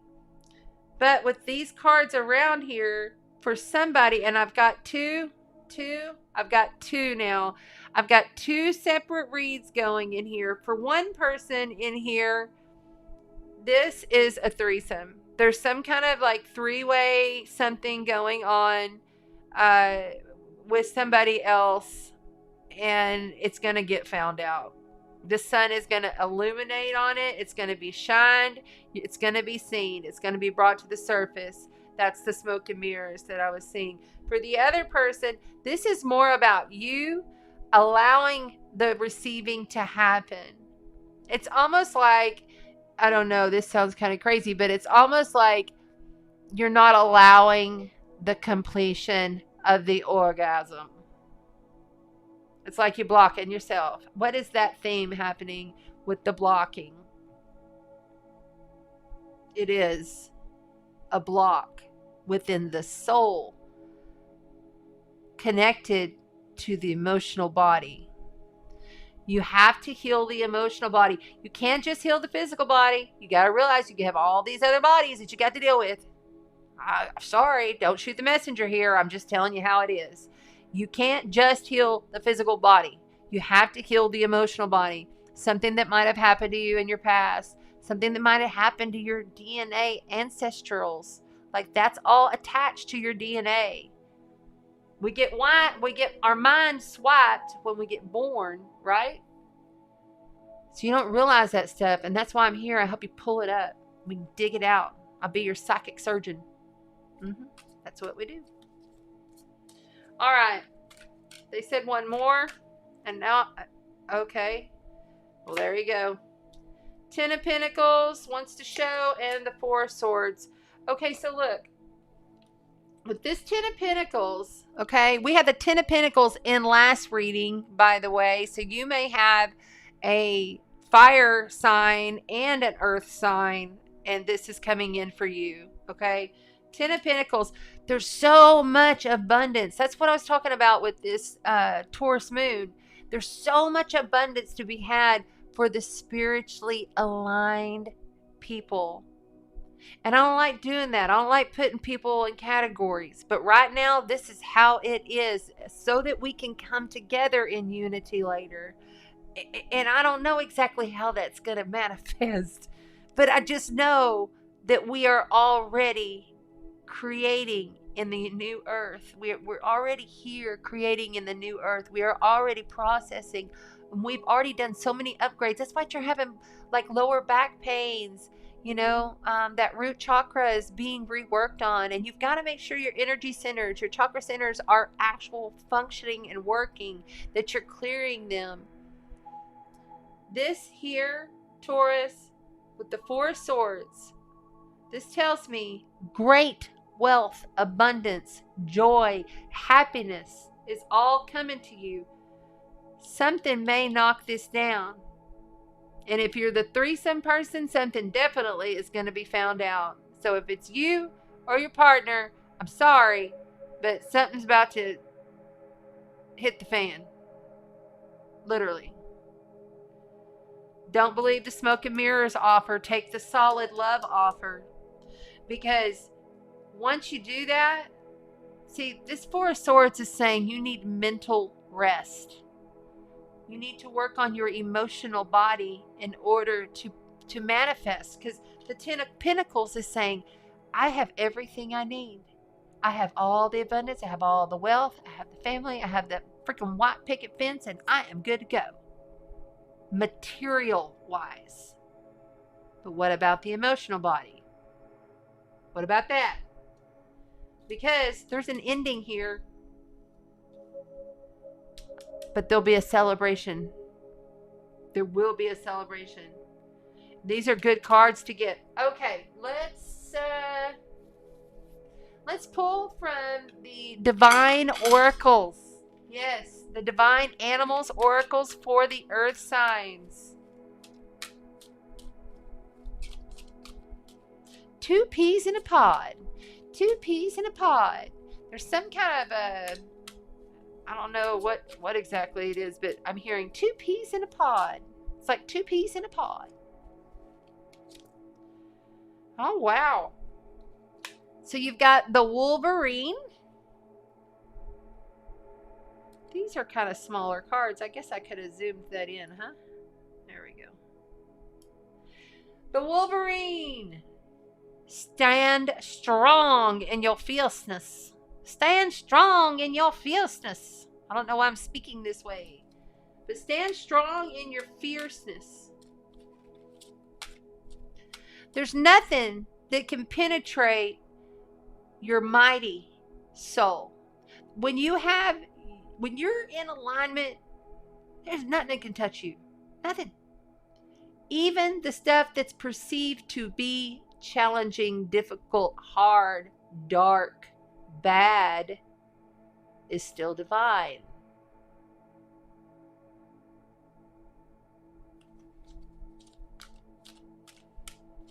Nothing wrong with being fierce. Boundaries. Boundaries in order to be reciprocal, in order to give and take, in order to find balance and have plenty enough to give, because you do. You have the ten of freaking Pentacles here. In this Tower moment, in your challenge position, there's no stopping that. But it doesn't mean that you're not still divine. That stuff that comes in and kicks you in the gut and puts you to the floor, that's divine.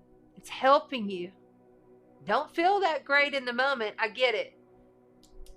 But it's always happening for good reason. The quicker we as humanity understand that how we handle and own our frequency, how we speak throughout a trial or a tribulation, how we handle that stuff is so important to how we rebound afterwards. Because when you handle it in a blow up frantic way, then it's like even worse, you know? It gets even worse. And covering it with alcohol and booze ain't gonna help none. That's a quick way to lower your vibration. Now, I'm not saying you can't have a drink here and there in a celebratory manner. I never ever drink unless it's in a celebratory manner. I know that I'm in a positive high frequency state.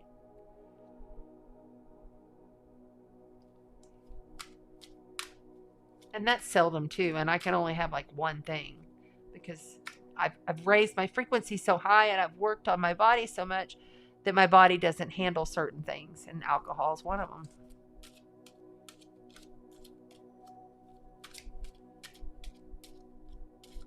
I used to. Okay, there you go. The hare, it cycles. So you've gotten the rabbit, the hare in cycles. Okay, first of all, look at this woman, how beautiful. Look how long and gorgeous. Think about how many cycles in her life it took for her to get that hair that long and gorgeous.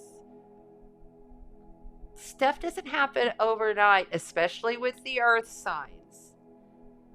You have to have some patience with yourself, but still knowing that you're divine through everything. That's the main message with you. Really acknowledging your intuitive body, knowing that you are a divine soul, just like me, just like everybody. They want one more. Okay.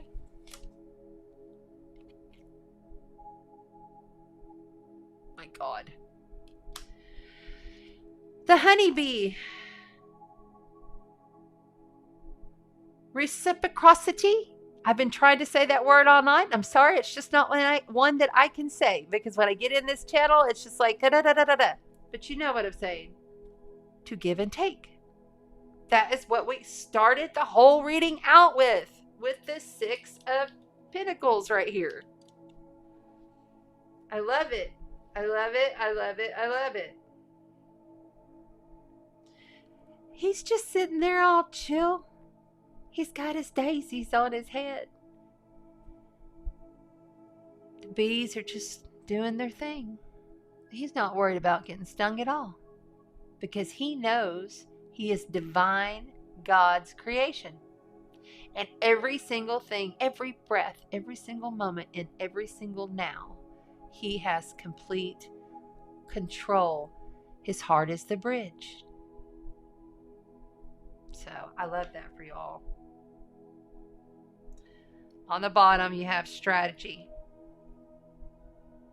I'm giving you your strategy. Go use it. All right, there we go. I love it for you guys. I love it, love it, love it. That was pretty good. Now, I will say, I'm sorry about the whole breakup there, but whoever's doing the threesome stuff, you busted. Busted. Be careful with that. Give these a good shuffle before I move on.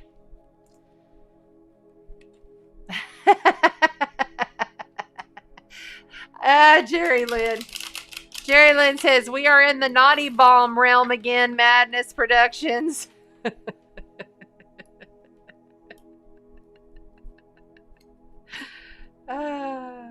Reciprocity. I don't even want to try. Reciprocity. I'm getting high at this point, so. All right, thank you, Earth signs. Who's next? No threesomes? Yeah, me neither. I haven't even been on a date in 3 years, so. I did have one little FaceTime thingy, and that was all right. And I did meet this one guy, and he was nice, but he just turned out to be kind of strange. I thought, no, that's not. And for me, it's going to have to be like a real on fit. You know, because I'm not your average gal. Reciprocate. Yes, thank you. Now, how do you say it? Reciprocity. Who's watching with their mom, Virgo? See, I got you on Facebook as well. So understand, whenever the chat's coming through, I have 7 different platforms going. So multiple platforms. If you happen to be in one of the groups, thank you. Thank you for being here. I love you. I'm sending you so much love.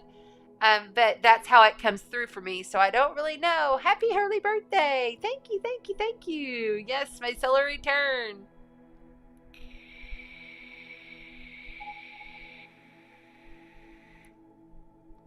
Okay. Who's next?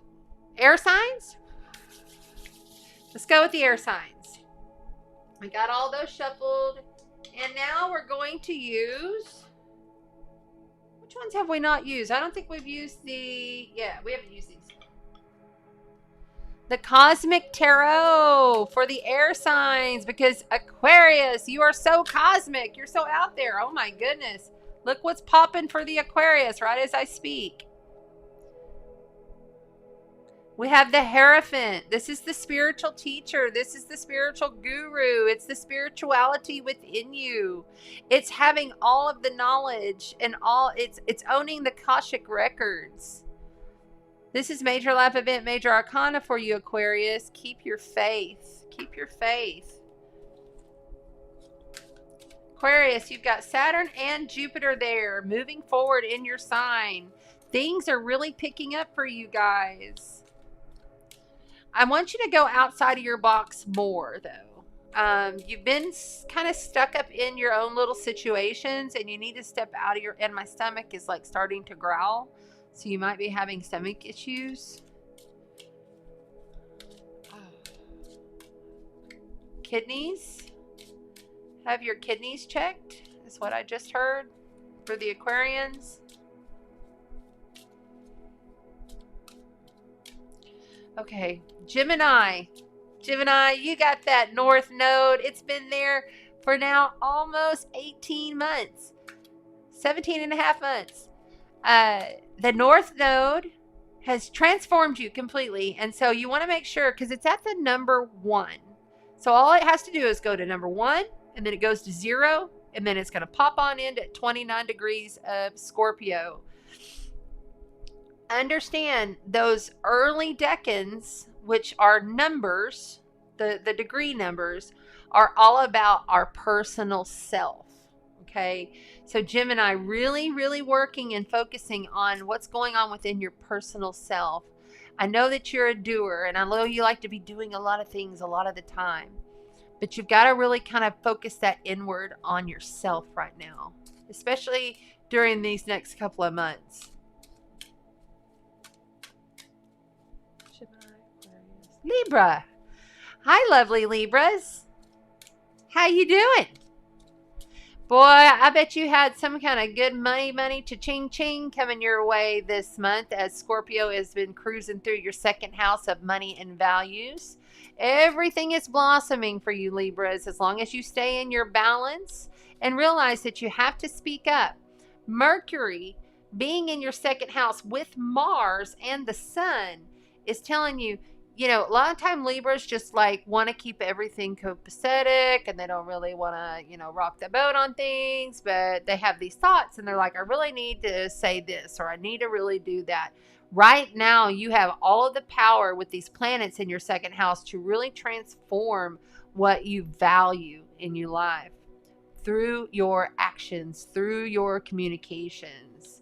The sun is shining all over that, at least for the rest of this week. So, and it's real powerful right now. So with this eclipse happening,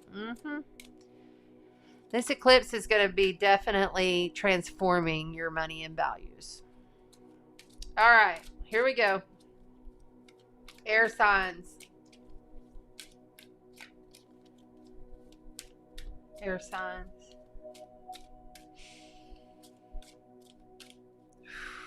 I smell brownies cooking. Chocolate brownies.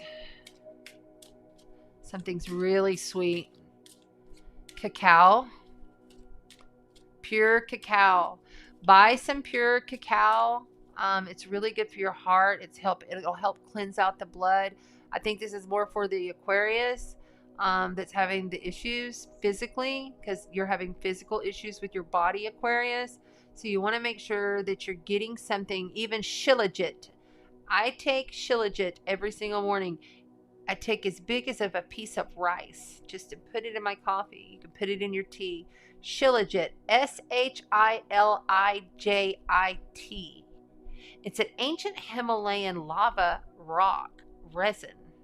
It's been used for thousands of years. It's magic. It will also keep you from getting sick. I've been like literally on this for the past 2 years. I haven't been sick since 2019.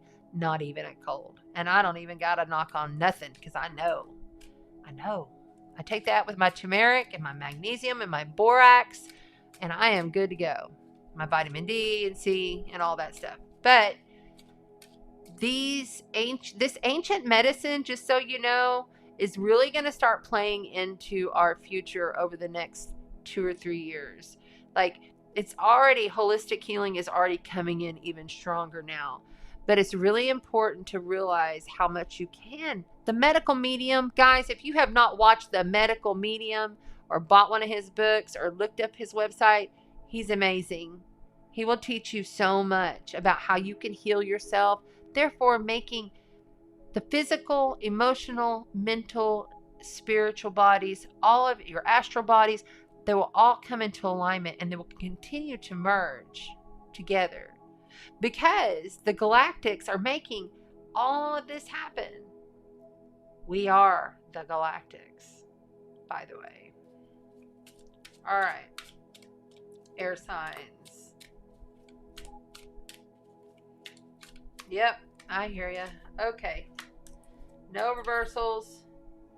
And we have major life event, major arcana card, the Justice there for the air signs. That's in representation of Libra. Look at her.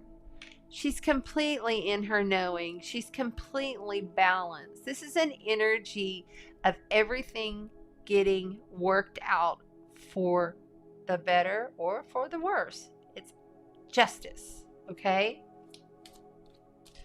Dualities are there that you're dealing with, air signs, for a reason. Still smell those brownies. It's like deep, dark chocolate brownies. I don't know who that's for. Smells good. All right.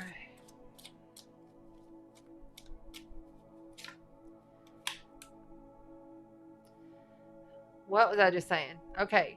Major life event, major arcana card, the death card. This is in representation of Scorpio. This is deep death transformation that you are being challenged through the ability to keep things balanced and just. Something's coming in for you that's going to just... This is eclipse season, y'all. You know, look, this is actually a very good card. It doesn't mean literal death, although it can, but I'm not feeling it. I'm feeling as though this is more about you balancing the dualities, the give and takes. It's the same. It's a theme. There's a theme going on here, and that's how it is for pretty much everybody. But you're going to have a major transformation with this week. Yeah. The Three of Swords is my most painful, grief, difficult, mental, torturous type card.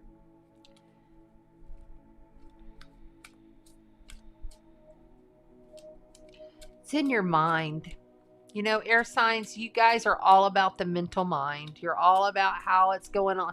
It's going on up here, up here, up here. Therefore, giving you stomach issues.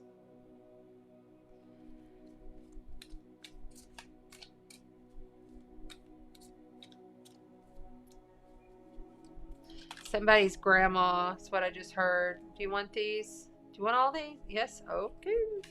Here we go. And we have in the challenge position the Ace of Swords. The Ace of Swords outside of you.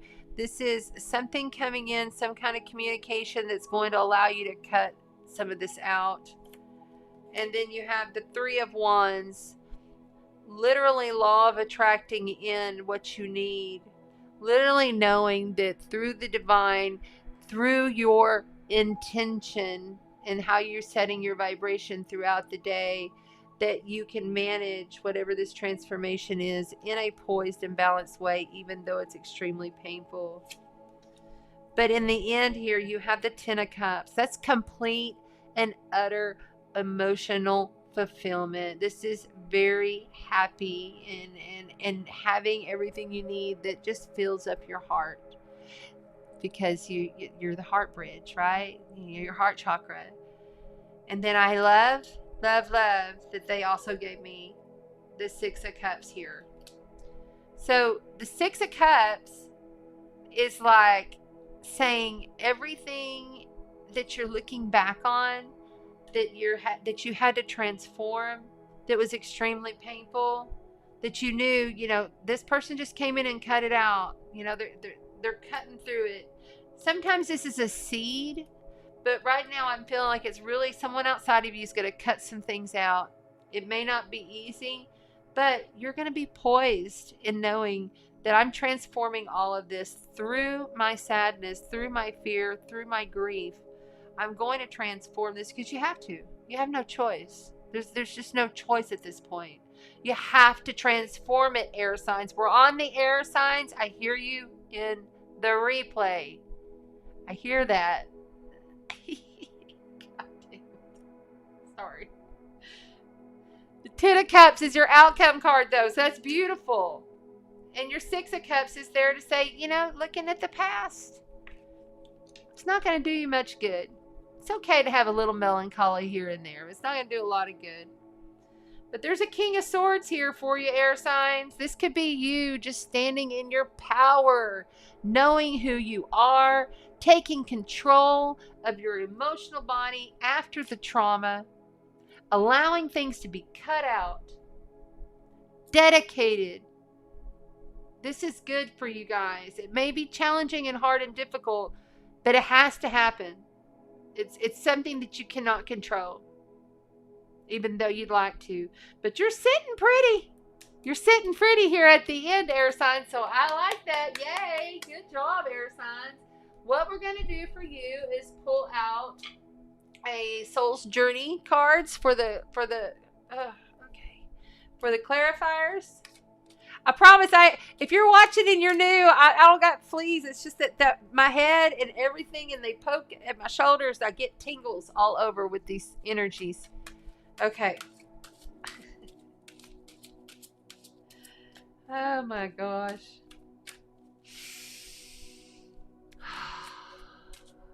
The brownies are falling away. They're not as strong anymore. I also smell across the veil, and I smell colors. Anybody, does anybody got any? Here's the shilajit. Shilajit is the shit. No, it's really, really good for you. Look it up. If you want to know the exact one that I get one that's in this bag that's like foil lined because it needs to be protected. So if you want the exact one that I get, then I'll send it to you. Is anybody, I just want to see if any, I guess probably the brownies are for somebody in the replay. Thank you, Tracy. All right. We're still moving on. Here.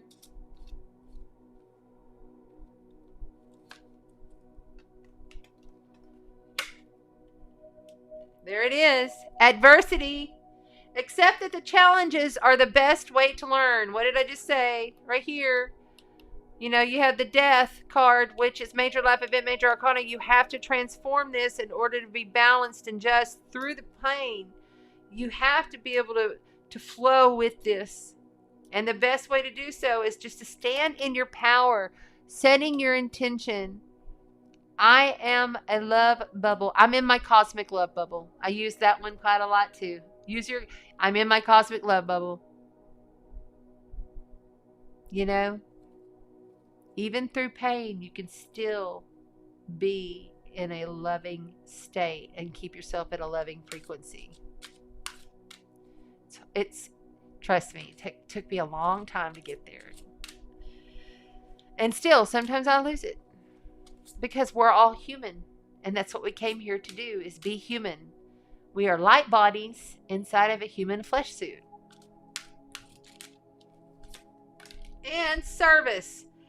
I feel good when I'm helping others. Isn't that the truth? So, through service, through assisting others, through giving. Like literally the other day, I gave $10 to the homeless guy. Because when I was driving home from out of town, I had come a day early because of certain circumstances that weren't bad. It's just I went ahead and was called to come home. And I rode home, and I knew Jesse was in the car with me. He used to, no matter how much money we had or nothing, he would go and give his money or his cigarettes to the homeless people outside of the convenience stores. And he'd come and like just talk with them, you know. And I had never really done that much before. I mean, I would give, but I wouldn't give in that way. So now I have found that I have some of the most beautiful, blessed interactions, and sometimes no words need even be spoken because a lot of my energy signature is telepathic, and I'll just send it on over, you know, just like I just sent that to you in code. I gave this man $10. But then I asked him at first, I said, what can I give you? I said, what can I do for you? Is there anything I can do to help you? He said, man, you got a cigarette? And I said, no, I don't, but I'll go buy you a pack. He said, really? I was like, sure. And so I went in the store and I bought him a pack of cigarettes. I hate cigarettes. I don't smoke them. No offense if you do, but it's just not my thing. I used to smoke for a long time. Now I vape. But anyway, I came back out and I started talking to him about God and how, you know, the Creator is within him and that at any moment he can become brand new and shift up his life. It was a beautiful thing. Being of service to people is probably one of my greatest joys. And that's not just giving your stuff away, although that's a good thing if you give it to like a homeless shelter or whatever. But it's really giving of your heart. My heart is a bridge, right? That's the best feeling ever. It really, truly is. So Be of service, air signs. And remember, when this comes and the sadness sets in, cut it out. Allow it to be gone. Don't live there. 3 of Wands means you're manifesting and creating as you go with your intention. You're a law of attracting it in. You're not trying to go after it. You're not chasing it. You're just allowing it to come in with your energy. Okay? All right. Thank you, air signs. So we have done the fire signs. We've done the earth signs. And now, last but never least, the water signs for the last few days of Scorpio season 2021. Kind of makes me sad. I look forward to it every year. Tomorrow's my birthday, so we'll see. We'll see what this next year for me has coming. Oh, goodness. Okay.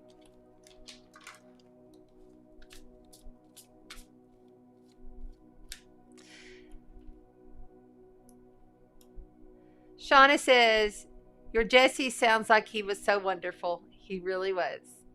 But he also had his trials and his tribulations. He was a heavy vodka drinker, and that was a big part of why he died. He had a warning the year before, and he needed to heed it, and he didn't. He did try at first, but then it didn't. It was his soul's path.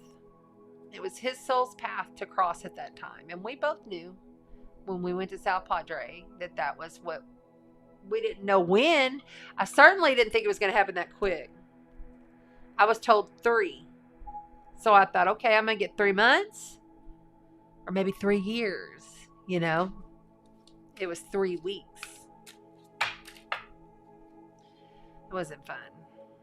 But for the first time also, he assisted me because I was able to see his actual, with my eyes, see the visual of his spirit, which didn't even look like him. It just looked like these little swirlies leave the body. But then they came back in and they chalked him back and they took him to the hospital and tried to keep him alive, but that didn't happen. And I knew it wouldn't. I knew on the floor of the kitchen whenever he died that was it. I knew it. They said, "Are you coming with us?" I said, "No, I'll be behind you."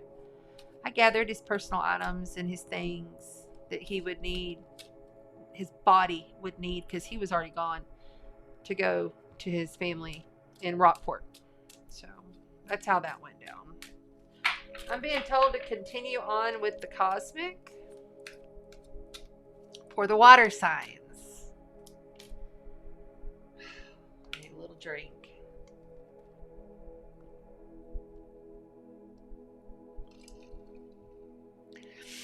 You know, the numbers that I see now are more like, I see 1117 or 117, which is my birthday. 1117. I see those numbers everywhere, y'all. It's crazy. I've been seeing those. I saw 222 quite a bit, and 555. You know, 555 is change. Change is coming. Anytime you see 555, you know, be ready, because it's coming, and it comes quick.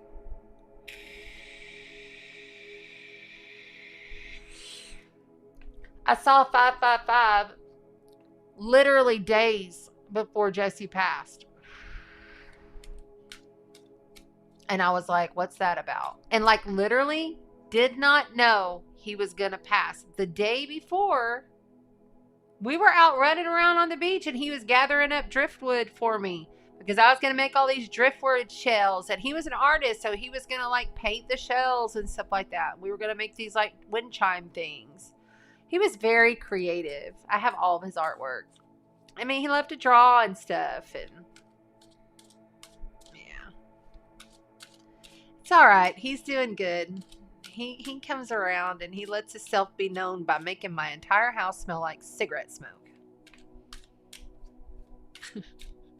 Shit. All right, water signs. Scorpio, happy birthday still to the Scorpios. Scorpios, you got Mars and Mercury there in your sign, working over your mind and helping you get up and move your ass. So that's a good thing. And then we have Pisces. Pisceans, you are extra super sensitive right now, aren't you? Every single little thing affects you, especially if you have that Piscean moon. Over emotional and taking things out of context. Be careful of that right now, because with Neptune just stationed, it's like the planet just sits there and vibrates, and it's waiting. It's like been going one direction, it's waiting, and then it goes the other. It's kind of like how I could describe the energy of it. Okay, that's the energy that it puts out, therefore magnifying all of it.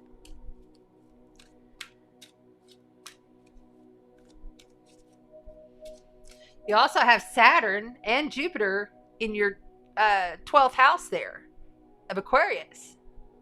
So you're talking about reworking and expanding everything that is mystical, subconscious, your dreams. And you already are so, like, I call Piscean people spirit incarnate. They are straight up spirit incarnate.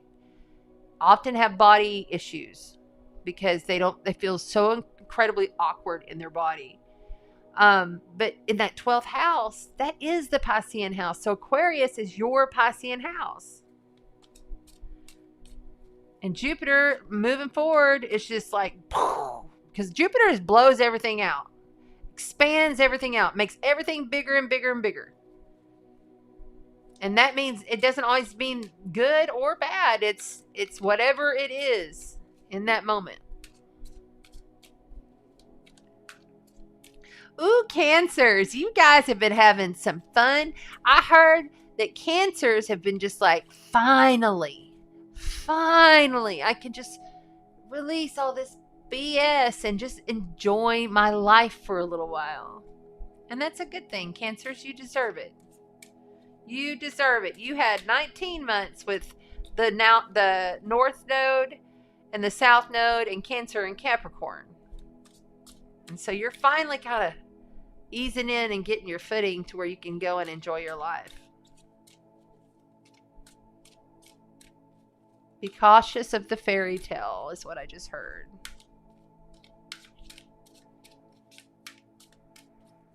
Right there.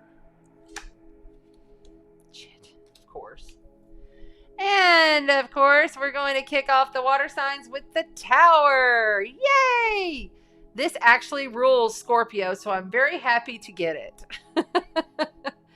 Yes, coming in and knocking down everything for you. Everything's going to get reworked. Everything's going to have to be rebuilt. Everything is going to have to become electrified, upgraded, and awakened in order to begin again. Water signs. We're on the water signs. This is the last element. Oh my. No, that was me. You want this one? Okay, this one. Well, in the challenge position, you have the soulmate card, which is the Two of Cups. This is partnership. This is union. This is love. So your challenge is to stay within your union, stay in love. And it could be even the partnership that you have with your creator self, with your highest self. It could be, but I'm feeling very much like this is a love relationship that's just going to come in and really rock your world. I like it. And again, okay, so every single element tonight has received the 10 of Pentacles. Really understand this. Taurus rules money and values. Okay, the tangible money, the things that we earn. Scorpio rules other people's money, getting the inheritance, receiving your income tax return or receiving a bonus from your job. This 10 of Pentacles is saying this is going to give you something that you literally can work towards, that's tangible, stable, real diamonds. I'm seeing diamonds. Someone outside of you literally has been working and manifesting this to happen for a long time. Don't get caught up on gender on these. This could be male or female. Understand this, that whatever this major tower moment that's coming into your life that has to do with a soul union, that's going to get you tangible, badass abundance, somebody outside of you has really been working towards this. And that's not just working like working at their job. This is like somebody who's seriously very dedicated in finding that perfect union. In finding, because something has to fall and for something to rise. Something has to fall for something to rise. Something has to fall for something to rise, is what I'm hearing.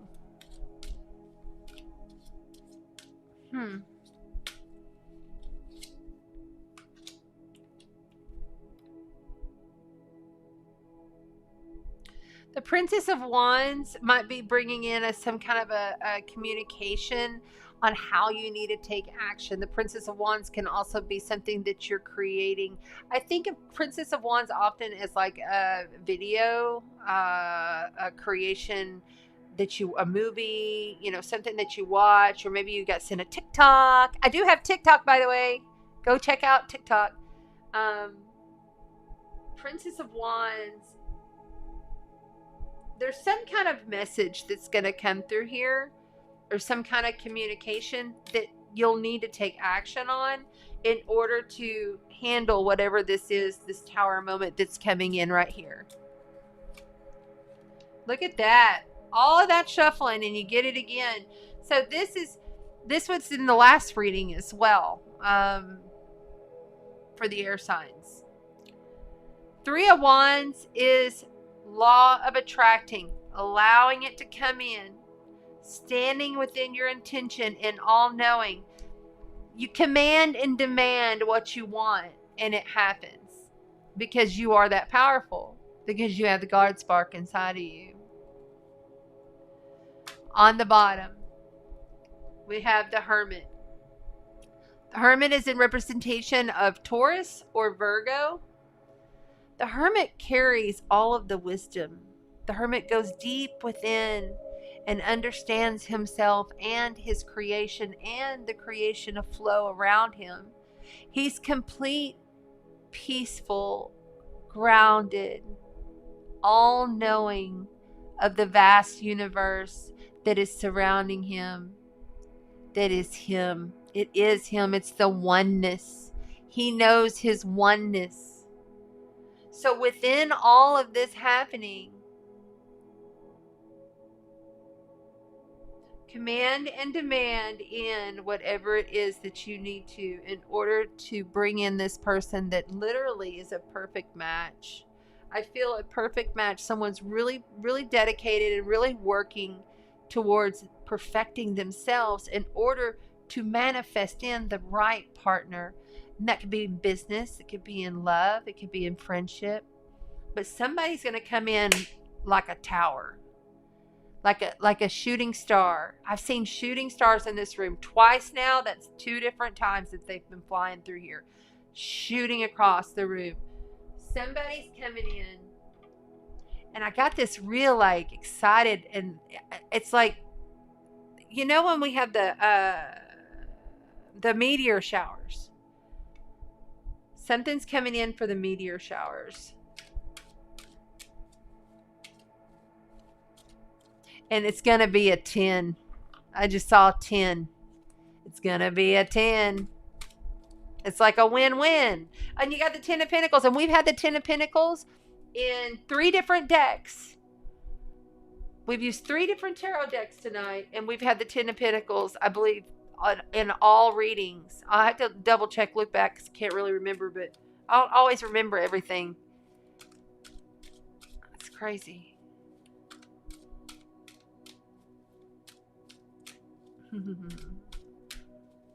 All right.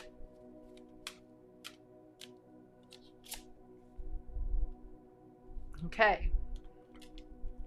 We got the rhinoceros. The rhinoceros. That's such a cool looking card. Everything in moderation. Okay. So when this comes in, yes, own it, command and demand it in, and know that this person is there. But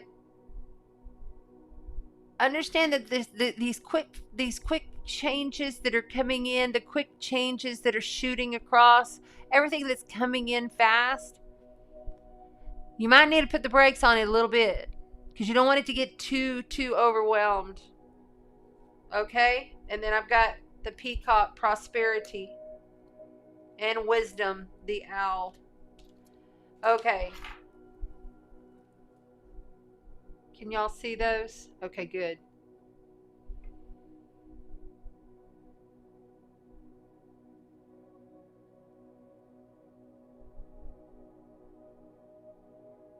See, you know how like the peacock, I believe it's the male, he opens up his feathers really big and he like, ooh, look at me, I'm the peacock. Come get me, be my mate. Do that, but in moderation. Okay? Allow your wisdom to flow. Just allow it. Be in allowance. And yes, you can show, but moderation. To win the long game, water signs, with whatever this is that you're bringing in, that you know is going to be super abundant, but it's going to start like a crash, a bang, a boom. It's going to come in hard and strong and maybe a little shocking, but it could lead to something very long lasting and very beautiful for you. Yeah! I love it. That's a wonderful sign. I love it. And then the owl.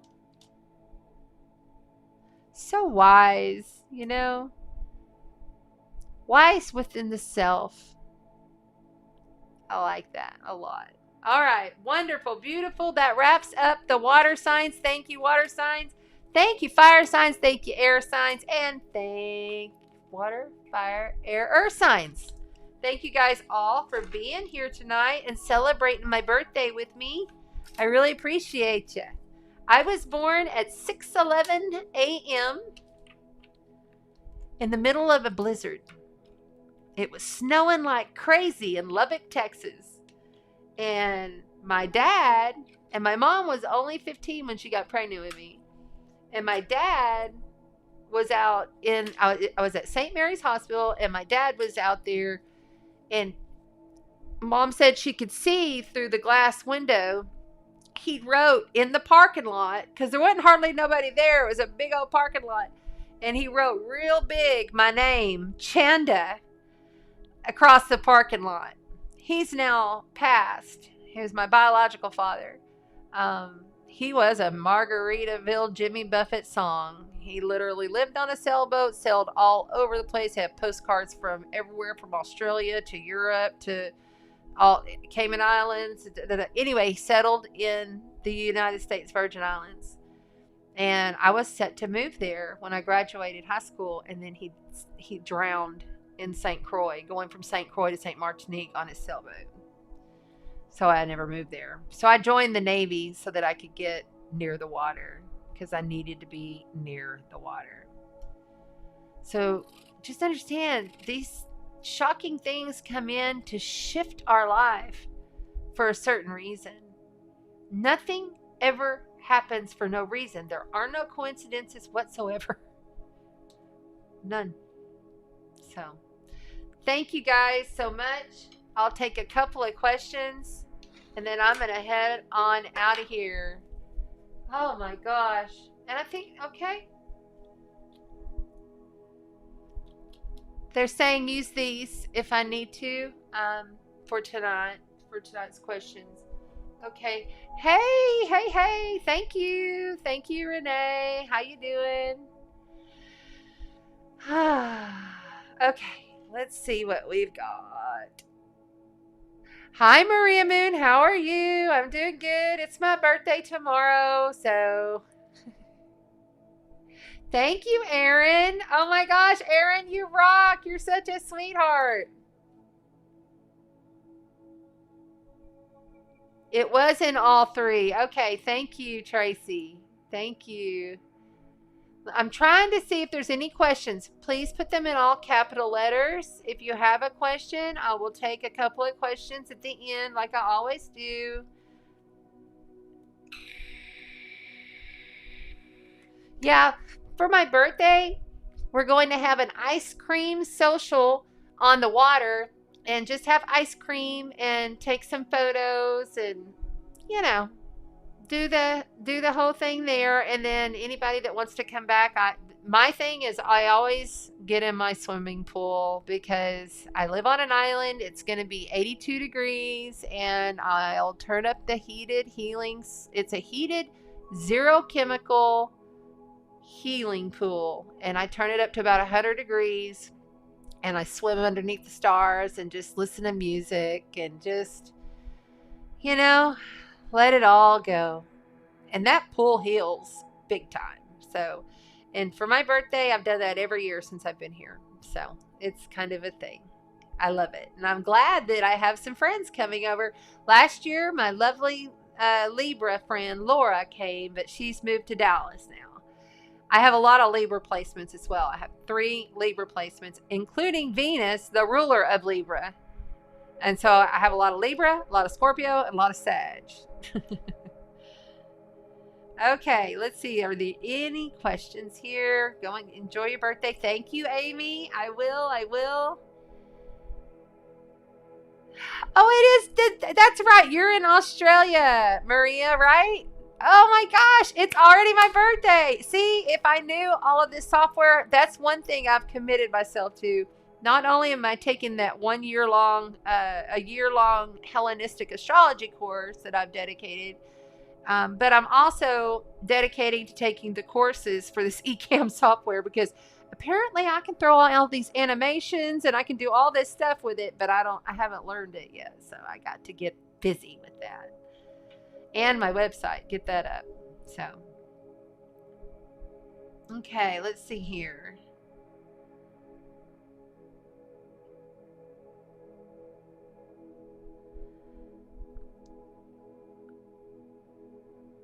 Okay, so I'm thinking Margie, is that right? I apologize.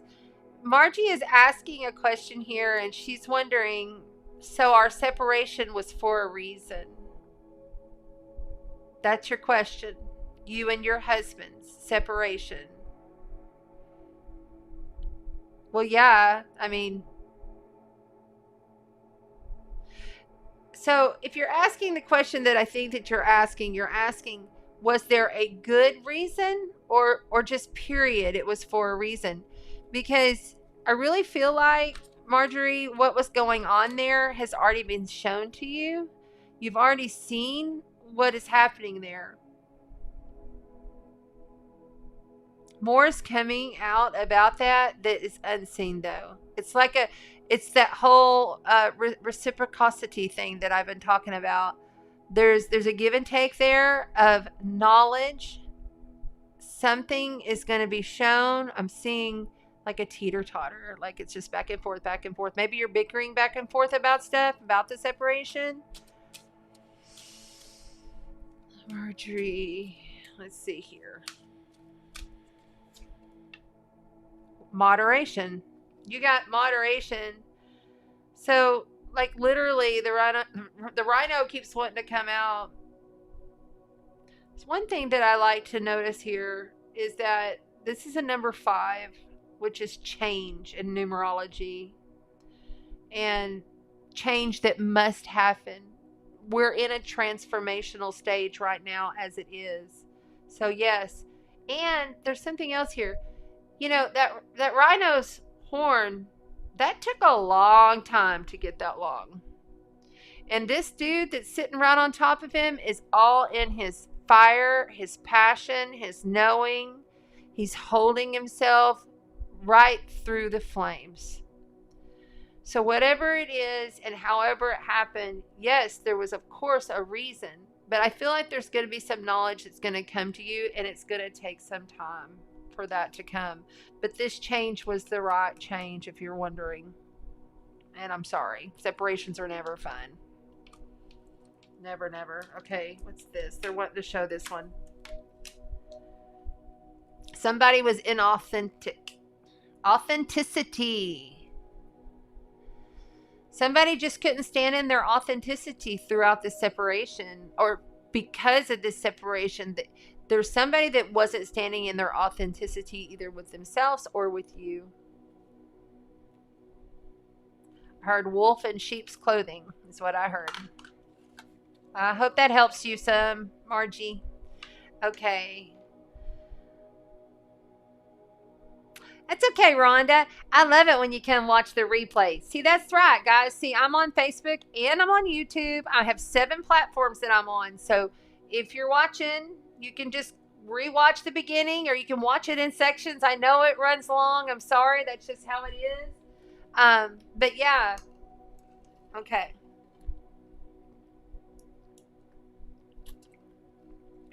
Will the outcome on Thursday help me with my struggle right now? Thursday, girl? Really? That's like within 24 hours of the eclipse. Really hard to predict what the heck's going to happen, but we'll tune in and see.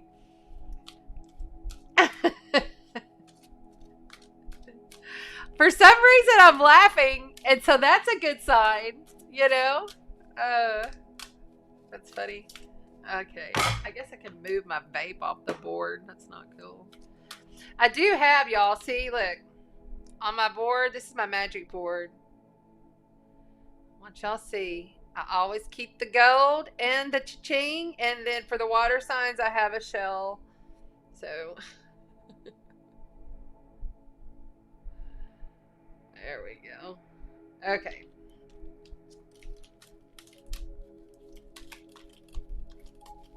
Tracy Lynn, Thursday.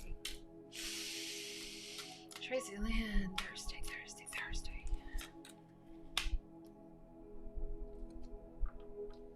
Better stay grounded. That's all you got. You got to stay grounded. You got the armadillo. Okay, so what is the armadillo? He's got a hard shell. He's fast. And he can also hide and blend in the desert. I know all about armadillos. I was raised in West Texas, so I've seen them all my life. And I'm telling you, they're like little rat things, and they're really quick.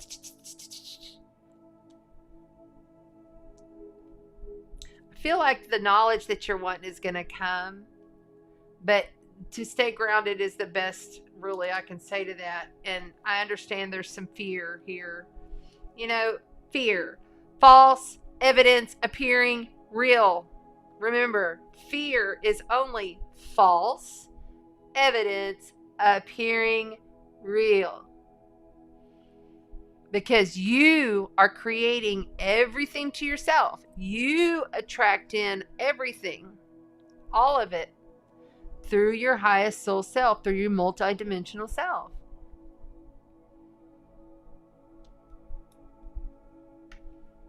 Leadership. Maybe it's time that you take lead of your life, Tracy. Look at that. Dog, companion. Look to your animals. Your dog's going to give you your answer after you meditate tonight. And they want to look at the number. Okay. Yeah. So you got the number. Is that 41 or 11? I need my glasses. 11. So you got the number 11. That's a magical number. That's a yes. But you got to lose your fear. See, that's the thing. Everybody wants to attract what they need in their life so that they can move forward. But when you're in a fear state or a lack state, you can't attract it in. You have to keep your vibration, your frequency vibration up. I've posted that on Chanda Sparkle AstroTarot, the actual frequency scale, and where it all ends, you know, where it begins. And when you're in the middle there, you're pretty good, because then you don't allow your frequency to get low. Just throw it out there and leave it be. All right, one more question, and then I'm going to go, because it's my birthday. It's not my birthday yet. It's 10:04. But we've been doing this 7, 8, 9, 10, 3 hours now, so it's long enough. But I had a lot to say tonight, so I get it.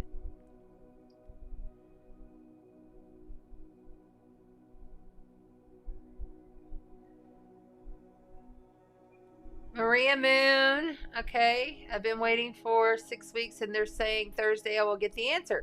Well, there you go. The answers very much, the big endings and big beginnings are going to be hitting this week. So just know that. False evidence appearing real. Thank you. Okay, I don't see any more questions, so I'm going to get on out of here because it's late. And I got a birthday tomorrow, and I want to go and get myself all rested up. I love you guys. You're all so amazing. And I love that you intermingle with each other in the Sparkle chat. You are the Sparkle tribe. I love you guys. I love you. Thank you, Maria. I'm sorry. I thought you were in Australia. You're in England. I remember now. You're a night owl over there, girl. Okay, very cool. Hey, but most light workers are, right? We stay up through the night. I know with the electromagnetics I have been. Okay. Thank you, Shauna. Bye-bye. That means I'm out of here too, guys. Listen, you guys have a beautiful, blessed, wonderful lunar eclipse in Taurus this week. Sagittarius sun is going to hit us, and we're going to feel a bigger, a lighter, more adventure feeling. We'll leave it at that and get into it next week on Tuesday. Also, we will announce next week's prizes for next month's giveaways. So until then, thank you for joining me. I love you so much. Remember, you are the God spark. Your heart is the bridge. I love you. Walk in the light and spread the sparkle.